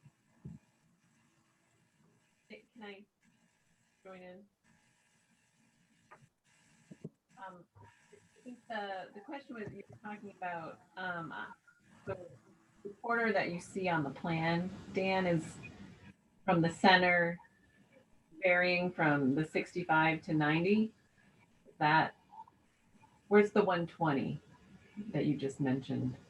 I think I that, think Nick can answer the plan, the cross section that was done. I think he's showing 60 to 190 from what I think you're calling, Nick, the riparian corridor, which is like I think it's probably the toe of the slope down by the stream, not the stream channel, maybe. But from the conservation easement in what we're proposing to DEP in terms of that distance, the conservation easement's 250 feet wide. So it's generally 125 on each side of the stream, but it's, as you can see, it's square. It doesn't follow the stream channel. So in places it's more, in places it's a little less. But in addition to that, there's the 100-foot buffer on both sides through DEP. So that's the kind of the controlling distance. It's either 125 or where it's less, the 100 takes over. Do you follow that? We can generate a better plan to show the buffer because it sounds like it's not quite clear.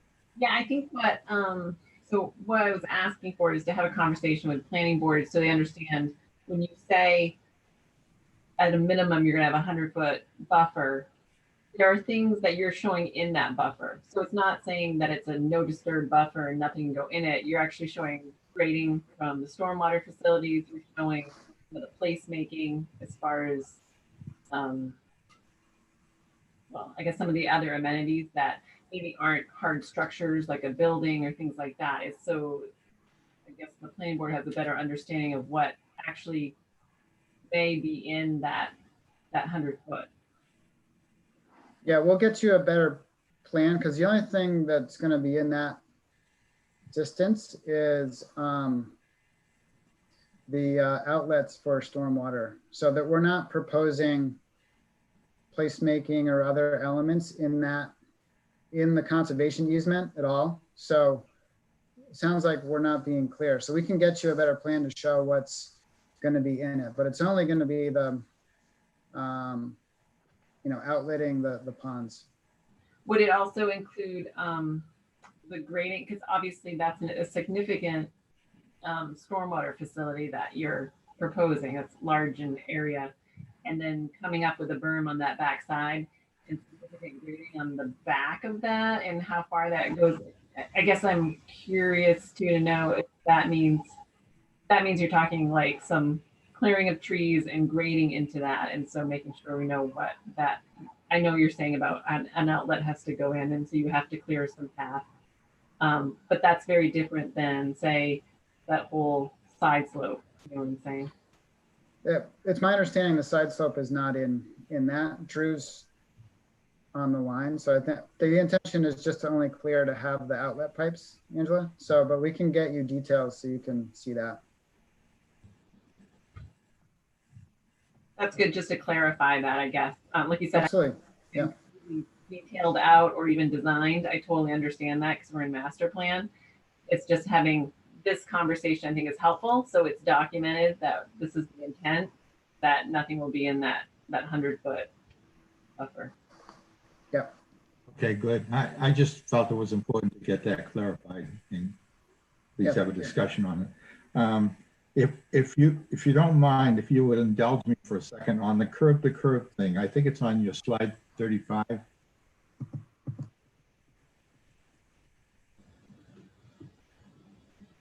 Right, where you folks used the term frontage, and I think the staff used the term amenities. Is that correct?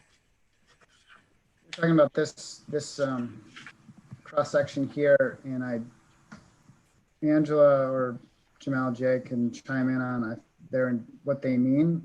I'll take a crack at it, but tell me if I'm wrong. I think well, let me just in here. Yeah, let me just raise up why I asked the question, because curb to curb to me means the curb to the curb, like 70. maybe staff has to clarify it for me. And the frontage zone that you have depicted here, I would think that would be private responsibility, whoever, whether it's the Downs or whoever owns the building or something like that, they're going to take care of that area. But it seems to me that I just don't understand the curb to curb. For me, the curb is right there next to the vehicles on that diagram.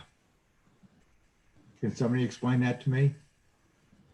Well, I think the comment was basically what Jen got at with her comments, really about the operation of in the future and how we look at that space between, say, from the curb to the face of the building, Roger, and what that looks like. And I think we get into, we've had this conversation, say, with Dunstan, and how that would function with, and I guess when we say amenities, we mean just as the picture depicts, showing cafe tables or the sandwich board kind of signage and things like that. And where that public and private line is gets, as Nick had even indicated, you kind of blur that line, which is, it's fine in concept and it's fine in the summer months. Not so easy in others, or even in the summer months when you talk about repair and where that line is. And as people have high expectations of what that space is supposed to look like, and that we provide that and where that line actually is, I think it's looking down the road, it's going to be problematic. And so to make that as clear as possible is what I think staff is looking at. And where this, perhaps, I think part of the conversation earlier was looking at it maybe to be determined, might be a path that we head down, just because more information will come as they develop through the subdivision piece and knowing what that space looks like. And Dan had, I don't want to put words in your mouth, Dan had mentioned earlier about some areas might look like this, but some might not. You might not have a cafe or restaurant, right? You might have other things that don't need such use that private Right. and maybe this looks completely different than what you're envisioning right now, and so does that make more sense to have that conversation later rather than having these defined and then we're all kind of forced to work within it? Well, okay, this street ultimately will be a public street, won't it?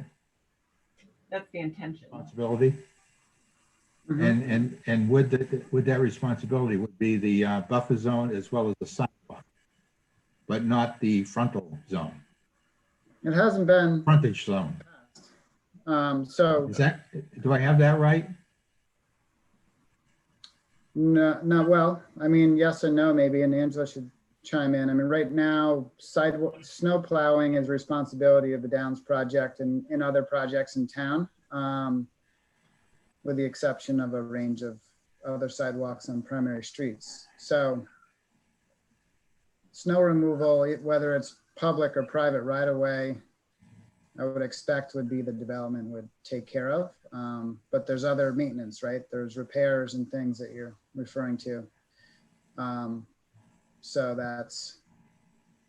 it's really kind of an O&M kind of conversation more than and how that relates to the right of way or relates to agreements. And maybe it stays like this and there's agreement, or maybe the right of way shifts so that there's fewer agreements. I don't know. Well, is this something that still is, I guess this is to Angela, there's further discussions between the town and the Downs on. Absolutely. Okay. I just want a clarification because it seemed to me that if it's a public road, then it's a town's responsibility, I would think, but then again, I guess not. Well, Maintaining both the buffer zone as well as the sidewalk. But right. So the question would be, where is that line? okay. For instance, on 114, you know, the complete streets, Excuse me? the new portion of 114? Yeah. Now, the town is responsible for the sidewalk and any buffer area. Is that correct? What buffer area? Well, the esplanade between the sidewalk and the road, and the street. Yep. All right, so that would be beyond curb to curb. That would go actually And from that's the typical. edge of the sidewalk to the edge of the sidewalk. Yes, that's pretty typical. And that's where it gets into, the question is more about where this private space becomes into the public right of way, and how you kind of police or figure that out, because that line gets very gray, and where people's private space kind of moves into the public space, and how we deal with that, I guess. Okay. If I could chime in real quick, it may, for the sake of master plan, maybe a plan note saying to be determined, right of way line to be determined. I don't know if that would be helpful. I don't know if the Downs team is ready to decide where it needs to go, or I don't know if staff is ready to know where it needs to go. Yeah.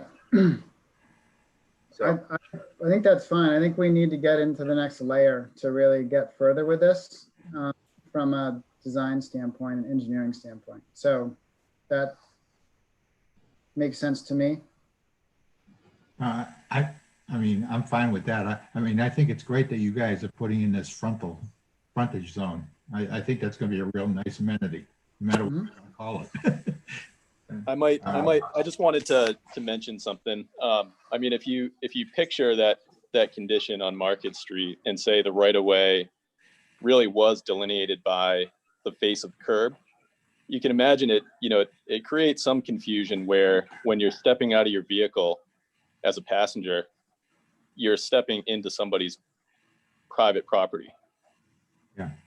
So that's kind of challenging. Well, we have that in other locations where there's ways to deal with that, and we have dealt with it. And I think, like you said, I think really, yeah, I guess I'll leave it at that. I think maybe it make more sense to figure it out when we know exactly what's happening. Mm-hmm. And, Okay. Okay. I just have one last question, and this is just a general question. I'm looking at the full layout of the development, and if I recall, very, very early on, yeah, that one there, Oh,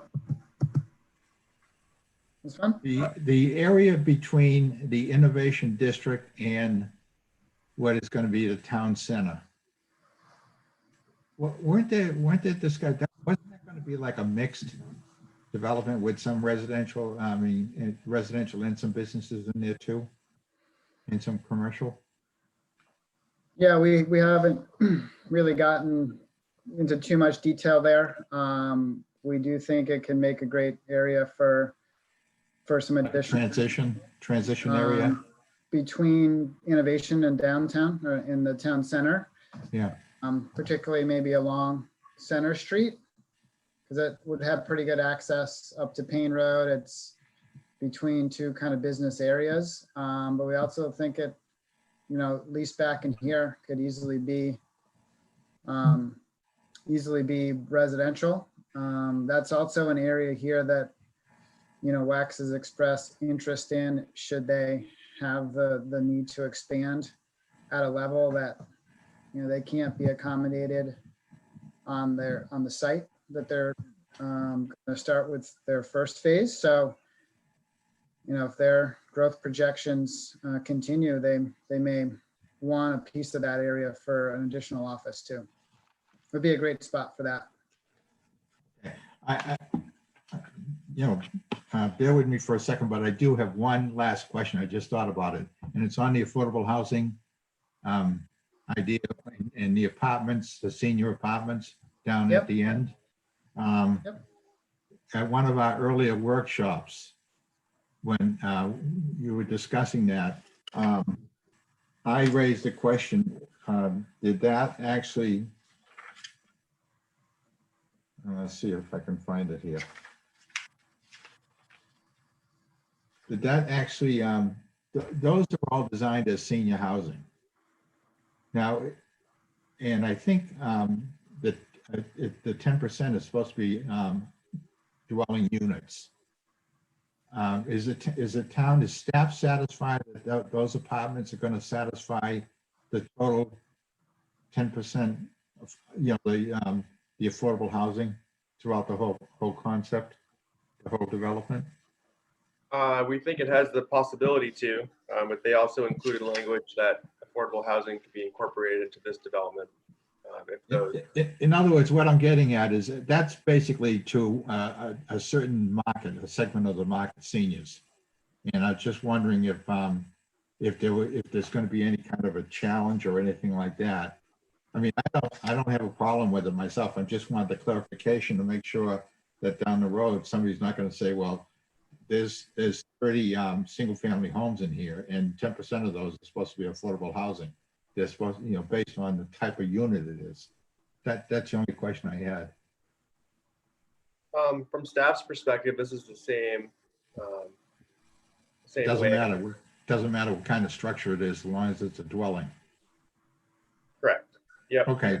Same strategy or technique that was used for the town center residential. That Yeah. the senior housing down on the Downs Road there is supposed to supplement affordable housing, but affordable housing can be incorporated if needed. I think that's how the language is written. Correct me if I'm wrong. Okay, I'm fine. Again, I think it's pretty exciting at this stage.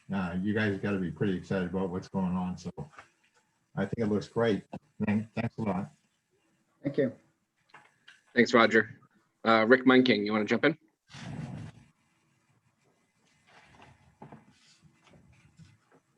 Yeah, thanks. Yeah, I really like the second round on this. The first one was enlightening, and the second one here has been with the other folks. My colleagues have really dove into a lot of issues. I will have to say that I'm on the camp with Nick and Jen on that road that's up by the grandstand. I really think that's going to have to get elevated to a secondary road versus what it currently is in the drawing as. So I'm not going to belabor that. From a bigger picture though, what do you see as your phasing in of the subdivisions for this master plan? Can you shed a little light? I know WEX is the driving force, so I can imagine that is where you're going to focus. And then therefore, because there's access to Block A from Route 1 and now from the Haggis Parkway, that's going to be somewhat crowded coming in because we're losing that existing down roads the way it's being drawn in. So I'm just trying to get a picture of how you look, and you're looking at the subdivision timetable or the progression of the subdivisions. Can you understand that just a little bit? Yeah, I'll start on that. We don't have it entirely figured out, Rick, but I respect that. Yeah, we're certainly working in that direction. So, the Center Street construction is a must to get access to Block A to WEX here. So we intend to kind of come forward with the design of this roadway to an extent to kind of get past the WEX site or to the WEX site. Where exactly it kind of ends on a phasing basis in this area, we don't entirely know yet. Yeah. Another key consideration is public water.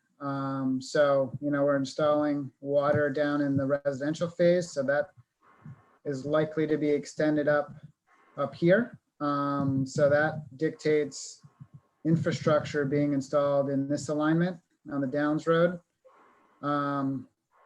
So we anticipate this being built fairly early. Maybe there's some phasing involved in how that's finally completed, but this is an important utility connection to serve this area with utilities, particularly water. So, from a phasing standpoint, creating this roadway, creating this lot and creating the lots that front it. So this one, this one, this one would happen. And then providing this utility connection, and we need to kind of figure out the transition from road surface from this to the existing Downs Road that kind of cuts through here. So that's one of the things that we're thinking through, is how and when we transition sort of use and traffic over onto this road from the current Downs Road. So that's when I said we don't have it entirely figured out. But that's kind of an initial phase to give you a sense. Like I said around earlier, I think when Rachel was asking about what's happening here, you know, I think early on there could be a mixed use building here. You know, we're hoping Edge Sports moves forward in a reasonable timeline here. So, you know, it could be that this block is the first kind of Main Street block that's built in streets, if you follow me, before we bite off all of that Main Street. So, you know, maybe there's two phases there as I describe it, but that's kind of the tier of priority and execution that we're thinking. Are you a little nervous about the traffic coming in from Route 1 going through the residential section to get to this WEC site early on before you know, expanded into the town center? Based on our modeling by our traffic engineer, and also just conversations with WEX and knowing where their employees are coming from, exit 42 really is going to be a heavy percentage of their kind of in and out, and also Payne Road. So from I don't have the percentages off the top of my head, but it's not going to be a 50-50 split, you know, from Route 1. It's going to be more on the 20 might be coming off of Route 1% versus 80 coming off of Payne Road or Higas Parkway. We'll have more numbers when we get into site plan, Rick, to kind of share with you on that, but we're building. So would you consider the current Downs Road that's there now maybe staying for a while until this whole phase gets built out, and even into possibly getting Center Street to tie in with Innovation District? Because I know then you can kind of go in from Payne Road, you'd actually go by, and then you can come back down and get into town center. I don't think it'll stay for the whole build out of the center, just given its kind of geometry through here, how it goes through here. Well, I'm not necessarily, I agree with you on that area, but I'm talking about when it comes in off of Payne Road. How up here? Oh, here, yes. As part of our environmental permitting and work with DEP and Army Corps who are looking at wetlands and vernal pools, we've been working on a plan for this to be eliminated at the end of the WEX kind of construction period, you know, sometime after this is complete, because we want this to be an important construction haul road and out to Payne Road. And plus we won't have Center Street built while this is under construction. It'll be under construction, but not usable. So the intention is that in a few years, with phasing with the environmental agencies, that this would be converted to a bike path. And then that there's actually another paved road right here. You can see it here that can provide a temporary connection to Center Street. It's a little bit longer route, but it gets you to the same place, up to Payne Road. I got you. A temporary alternative for a handful of years before Center Street's built all the way Built out. Okay. Yep. All right. That's helpful to know. And I guess really two final things, comments is, yeah, I really like that you right there at the corner of Downs Road and the new Center Road, that's when the utilities go in the ground. But I really don't like it popping back up. And I say that now that you have given this very well done overall plan and how the different phases, everything that's leading into there is now underground. So I really don't see a reason why we have to bring those lines back up. For what you're saying, the cost, you're just going to have to bury them again as you get into these other sections. So it doesn't make sense to even have on the drawing now that you're bringing them back up and making aerial. Plus, now you're getting in the downtown section, you have these buildings that potentially could be higher than the lines. So you're going to be seeing those lines from maybe an apartment if you have a mixed use building or on a commercial building. So I would strongly urge you to make plans to bury, once they're buried, they stay buried. And then finally, and I know this gets into more of the subdivision, but as you start to look at all of this infrastructure that you're putting in, want to remind you about the commercial design standards that we currently have in place, and on the energy conscious designs that are within those architectural chapters. I will be looking for maximizing the sightings for solar potentially, and insulating and using good materials on these buildings, and reduce the lighting that is necessary, so that we get our parking where we can maximize our parking in one area so that we don't have to have lights all over the place. And then to wrap that up, there's opportunities here when you start building out in your subdivision plans to start looking at small scale energy generation, whether it's solar or some other source. Now, our current ordinances allow for small scale facilities up to 5 megawatts.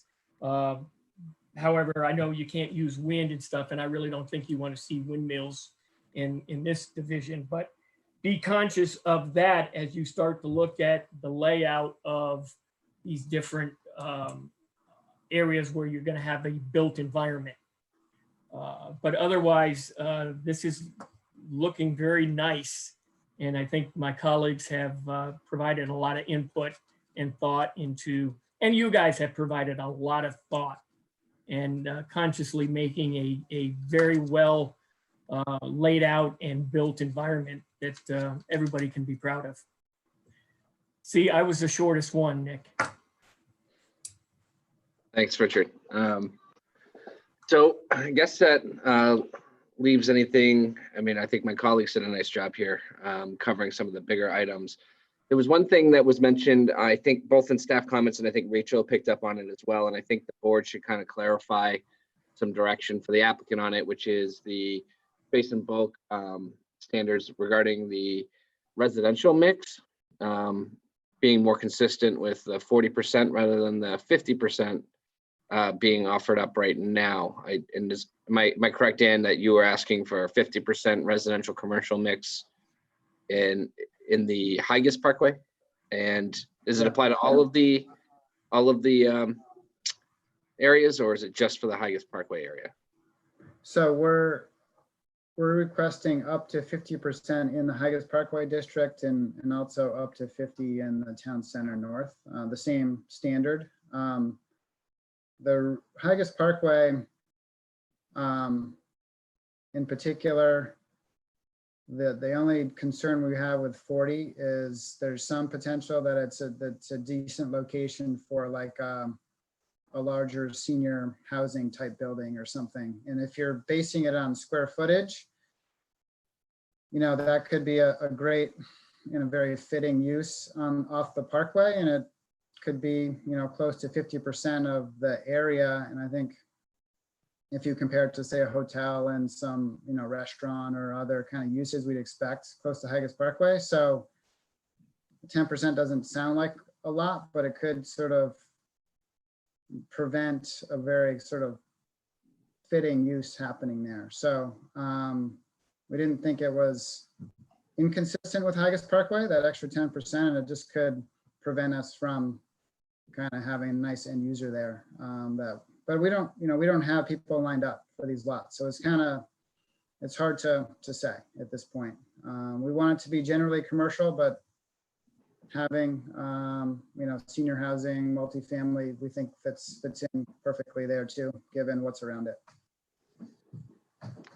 And Jamel, if you don't mind weighing in real quick, just from the perspective of what an ordinance would be, is it the Higas Parkway zoning ordinance does say, is it a 40-60?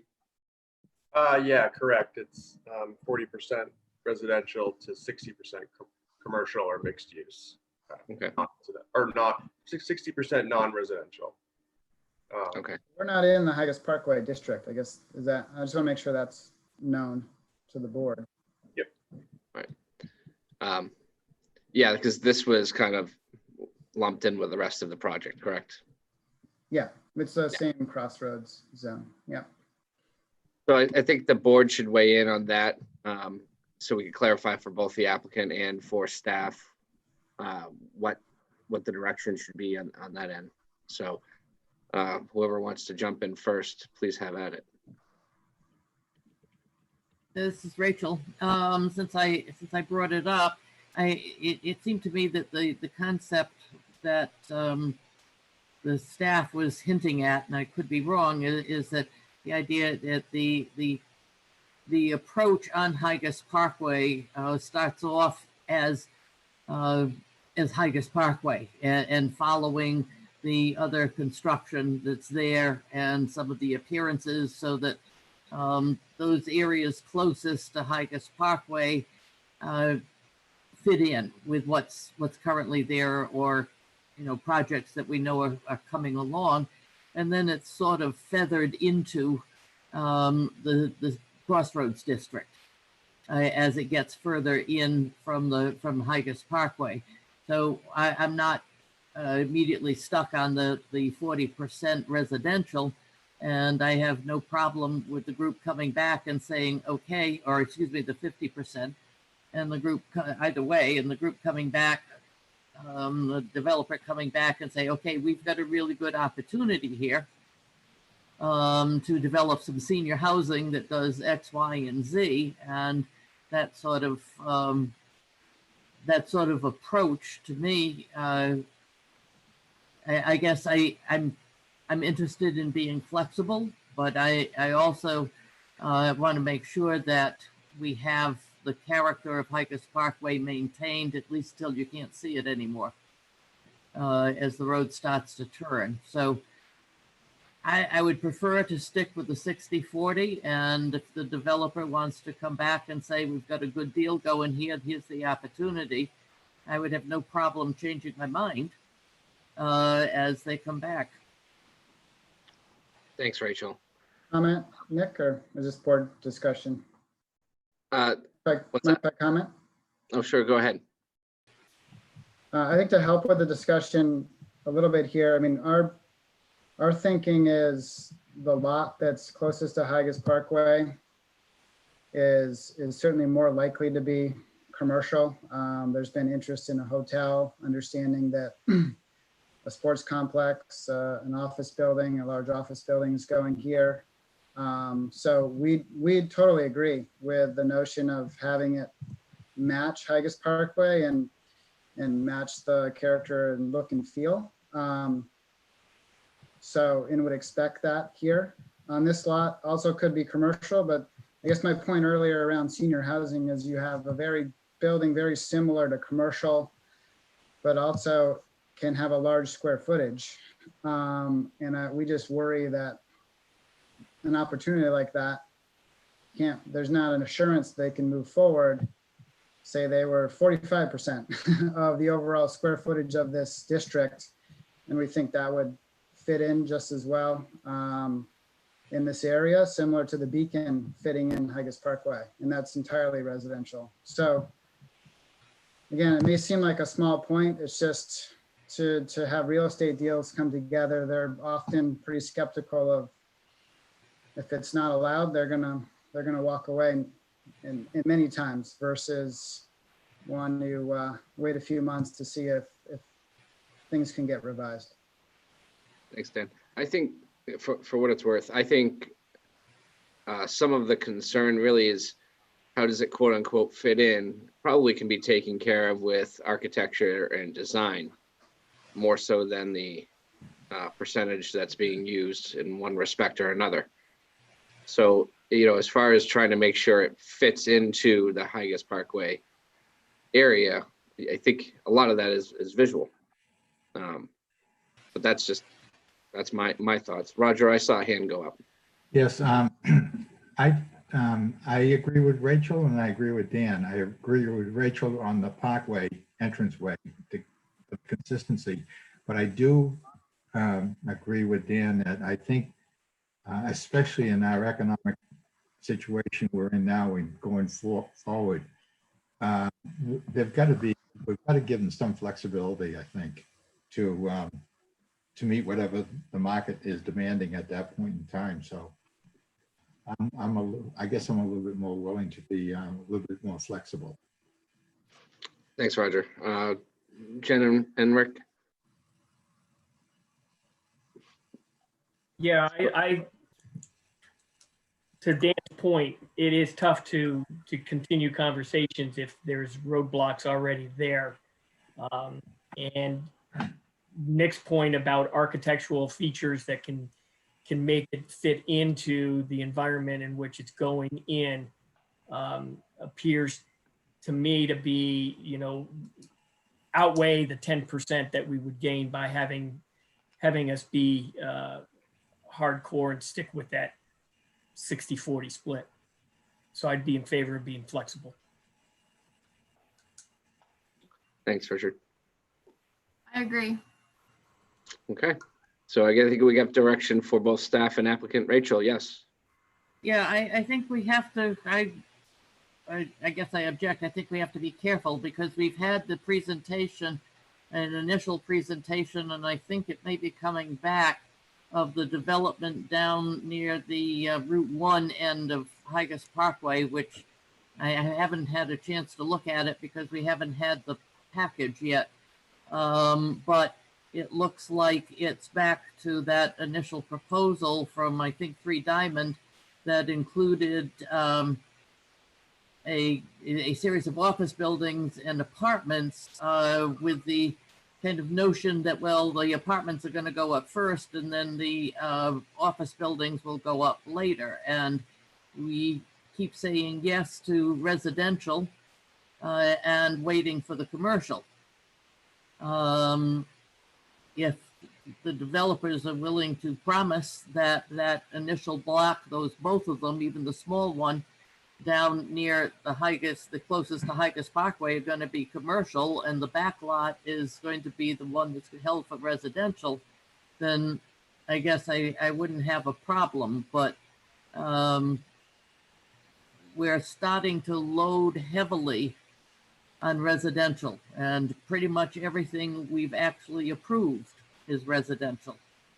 And except for the innovation. And that makes me just a little uncomfortable that we have not seen the push. We really haven't seen the commercial development other than the 3 lots or 4 lots now, I guess, in the innovation district. So I'm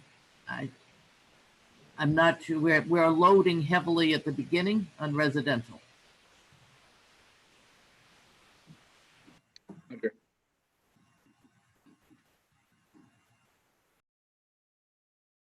Roger, you have a hand up? Yes, I did. I guess I have to leave it up longer, huh?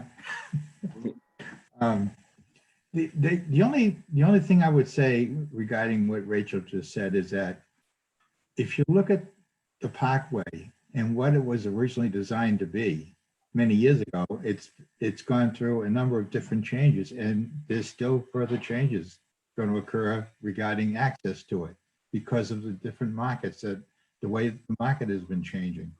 And I think we have to give the developer a little bit of leeway here to because I hope they don't have any trouble. And I would think Wex is just going to be such a catalyst for additional commercial development in that area. I don't think it's going to be residential. I think it's going to be primarily commercial. So I may be wrong, but that's what I think. Rick, Yeah, I'll just add the final thing. I have a hard time looking at a long-term care facility as being really pinpointed as residential. In some cases, it could be looked at as a transient, which is like a hotel. And that's more like a commercial application. Long-term care facilities or senior facilities tend to act more like a commercial building in their energy use profiles.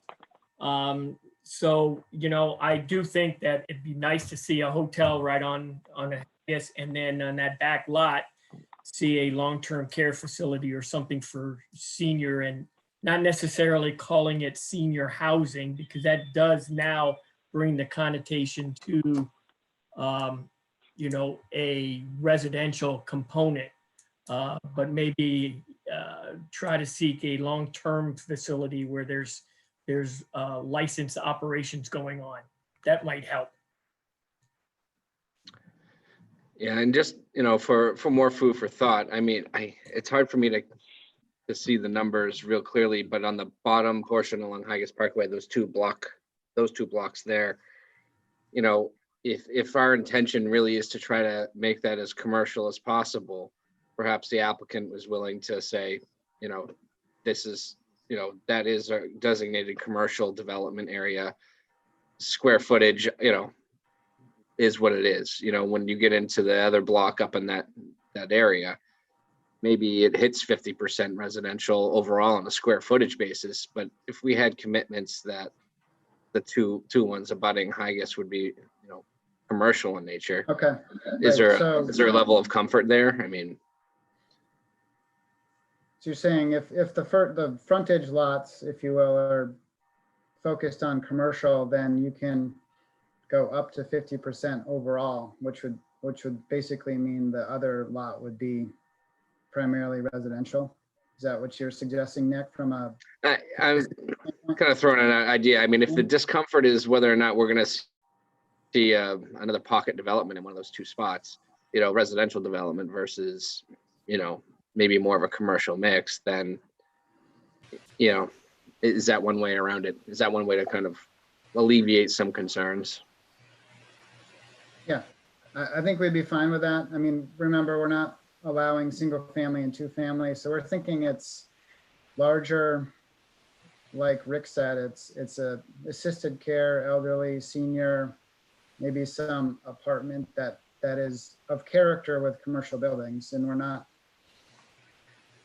It's not a focus of ours. I just feel like there's some appropriate uses there that could be residential that I think everybody would be happy with. And it's not, we'd rather kind of proceed accordingly with those additional constraints that you offer. Nick would be fine.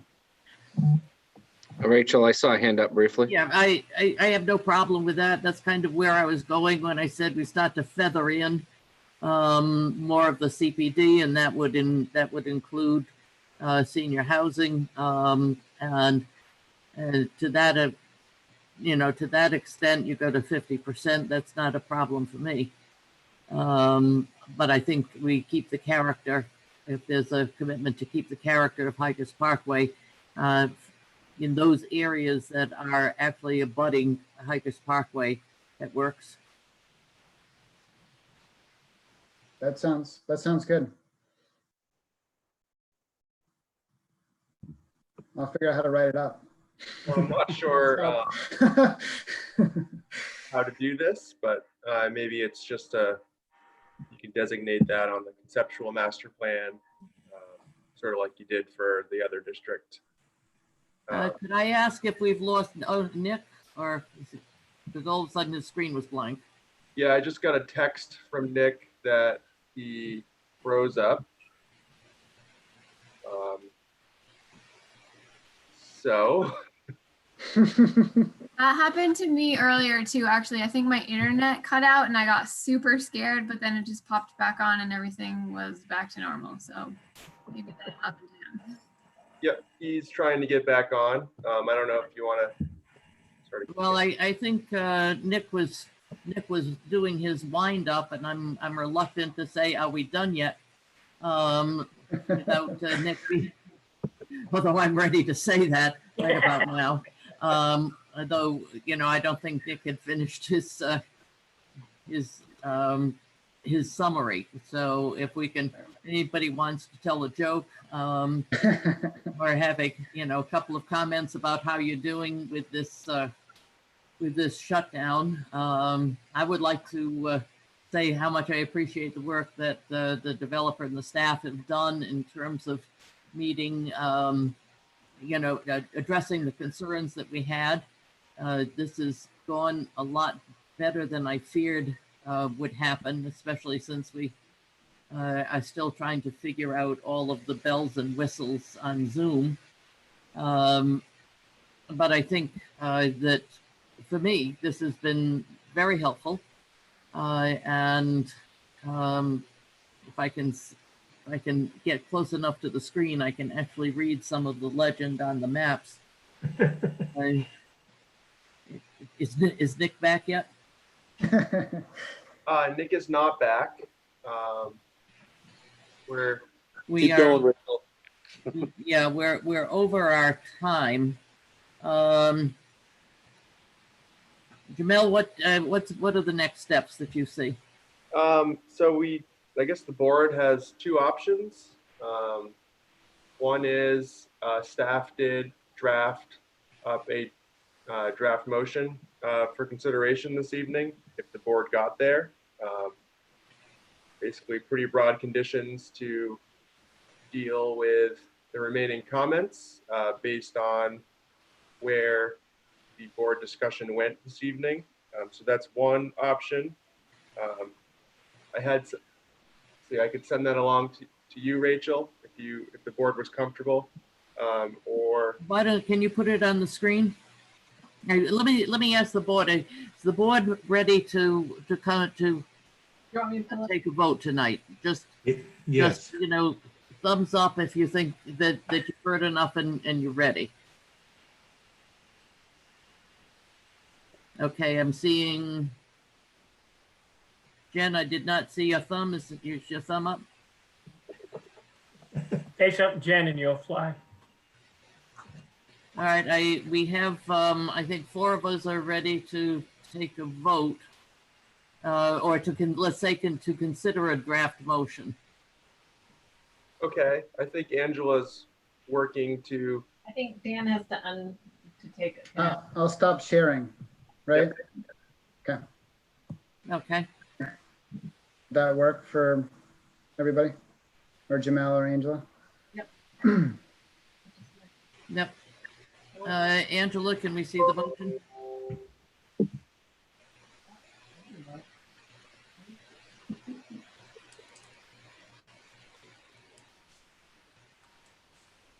So this is the motion that staff drafted up. It's pretty broad. So I guess take a peek and let us know if you're comfortable. All right, folks, take a look. I only can see down to item 3. Oh, there we go. Okay, so that's it. all there is. Okay. And it is pretty broad.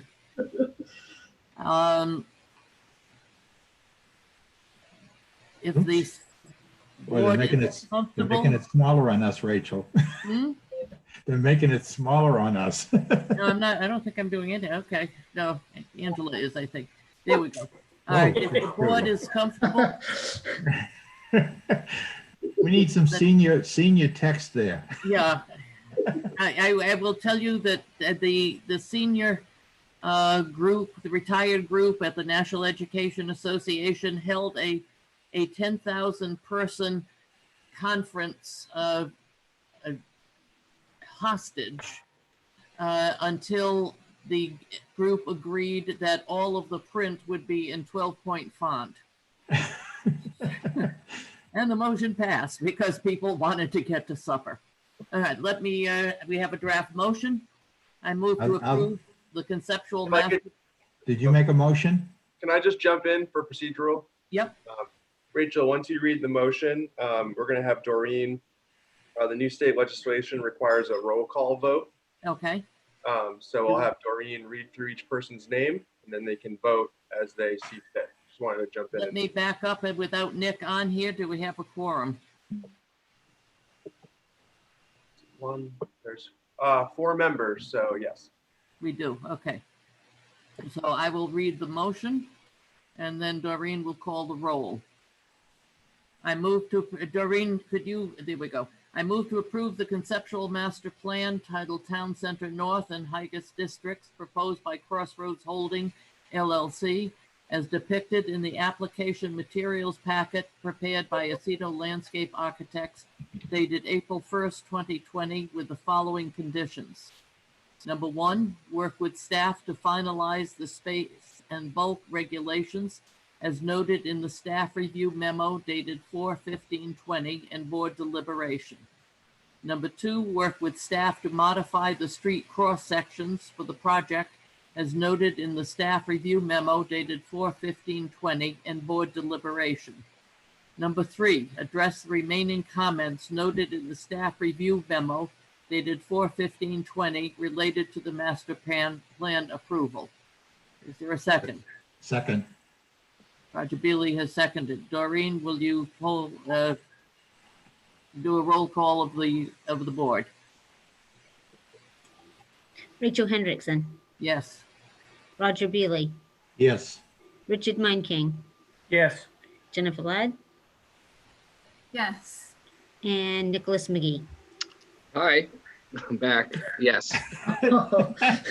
Just in time.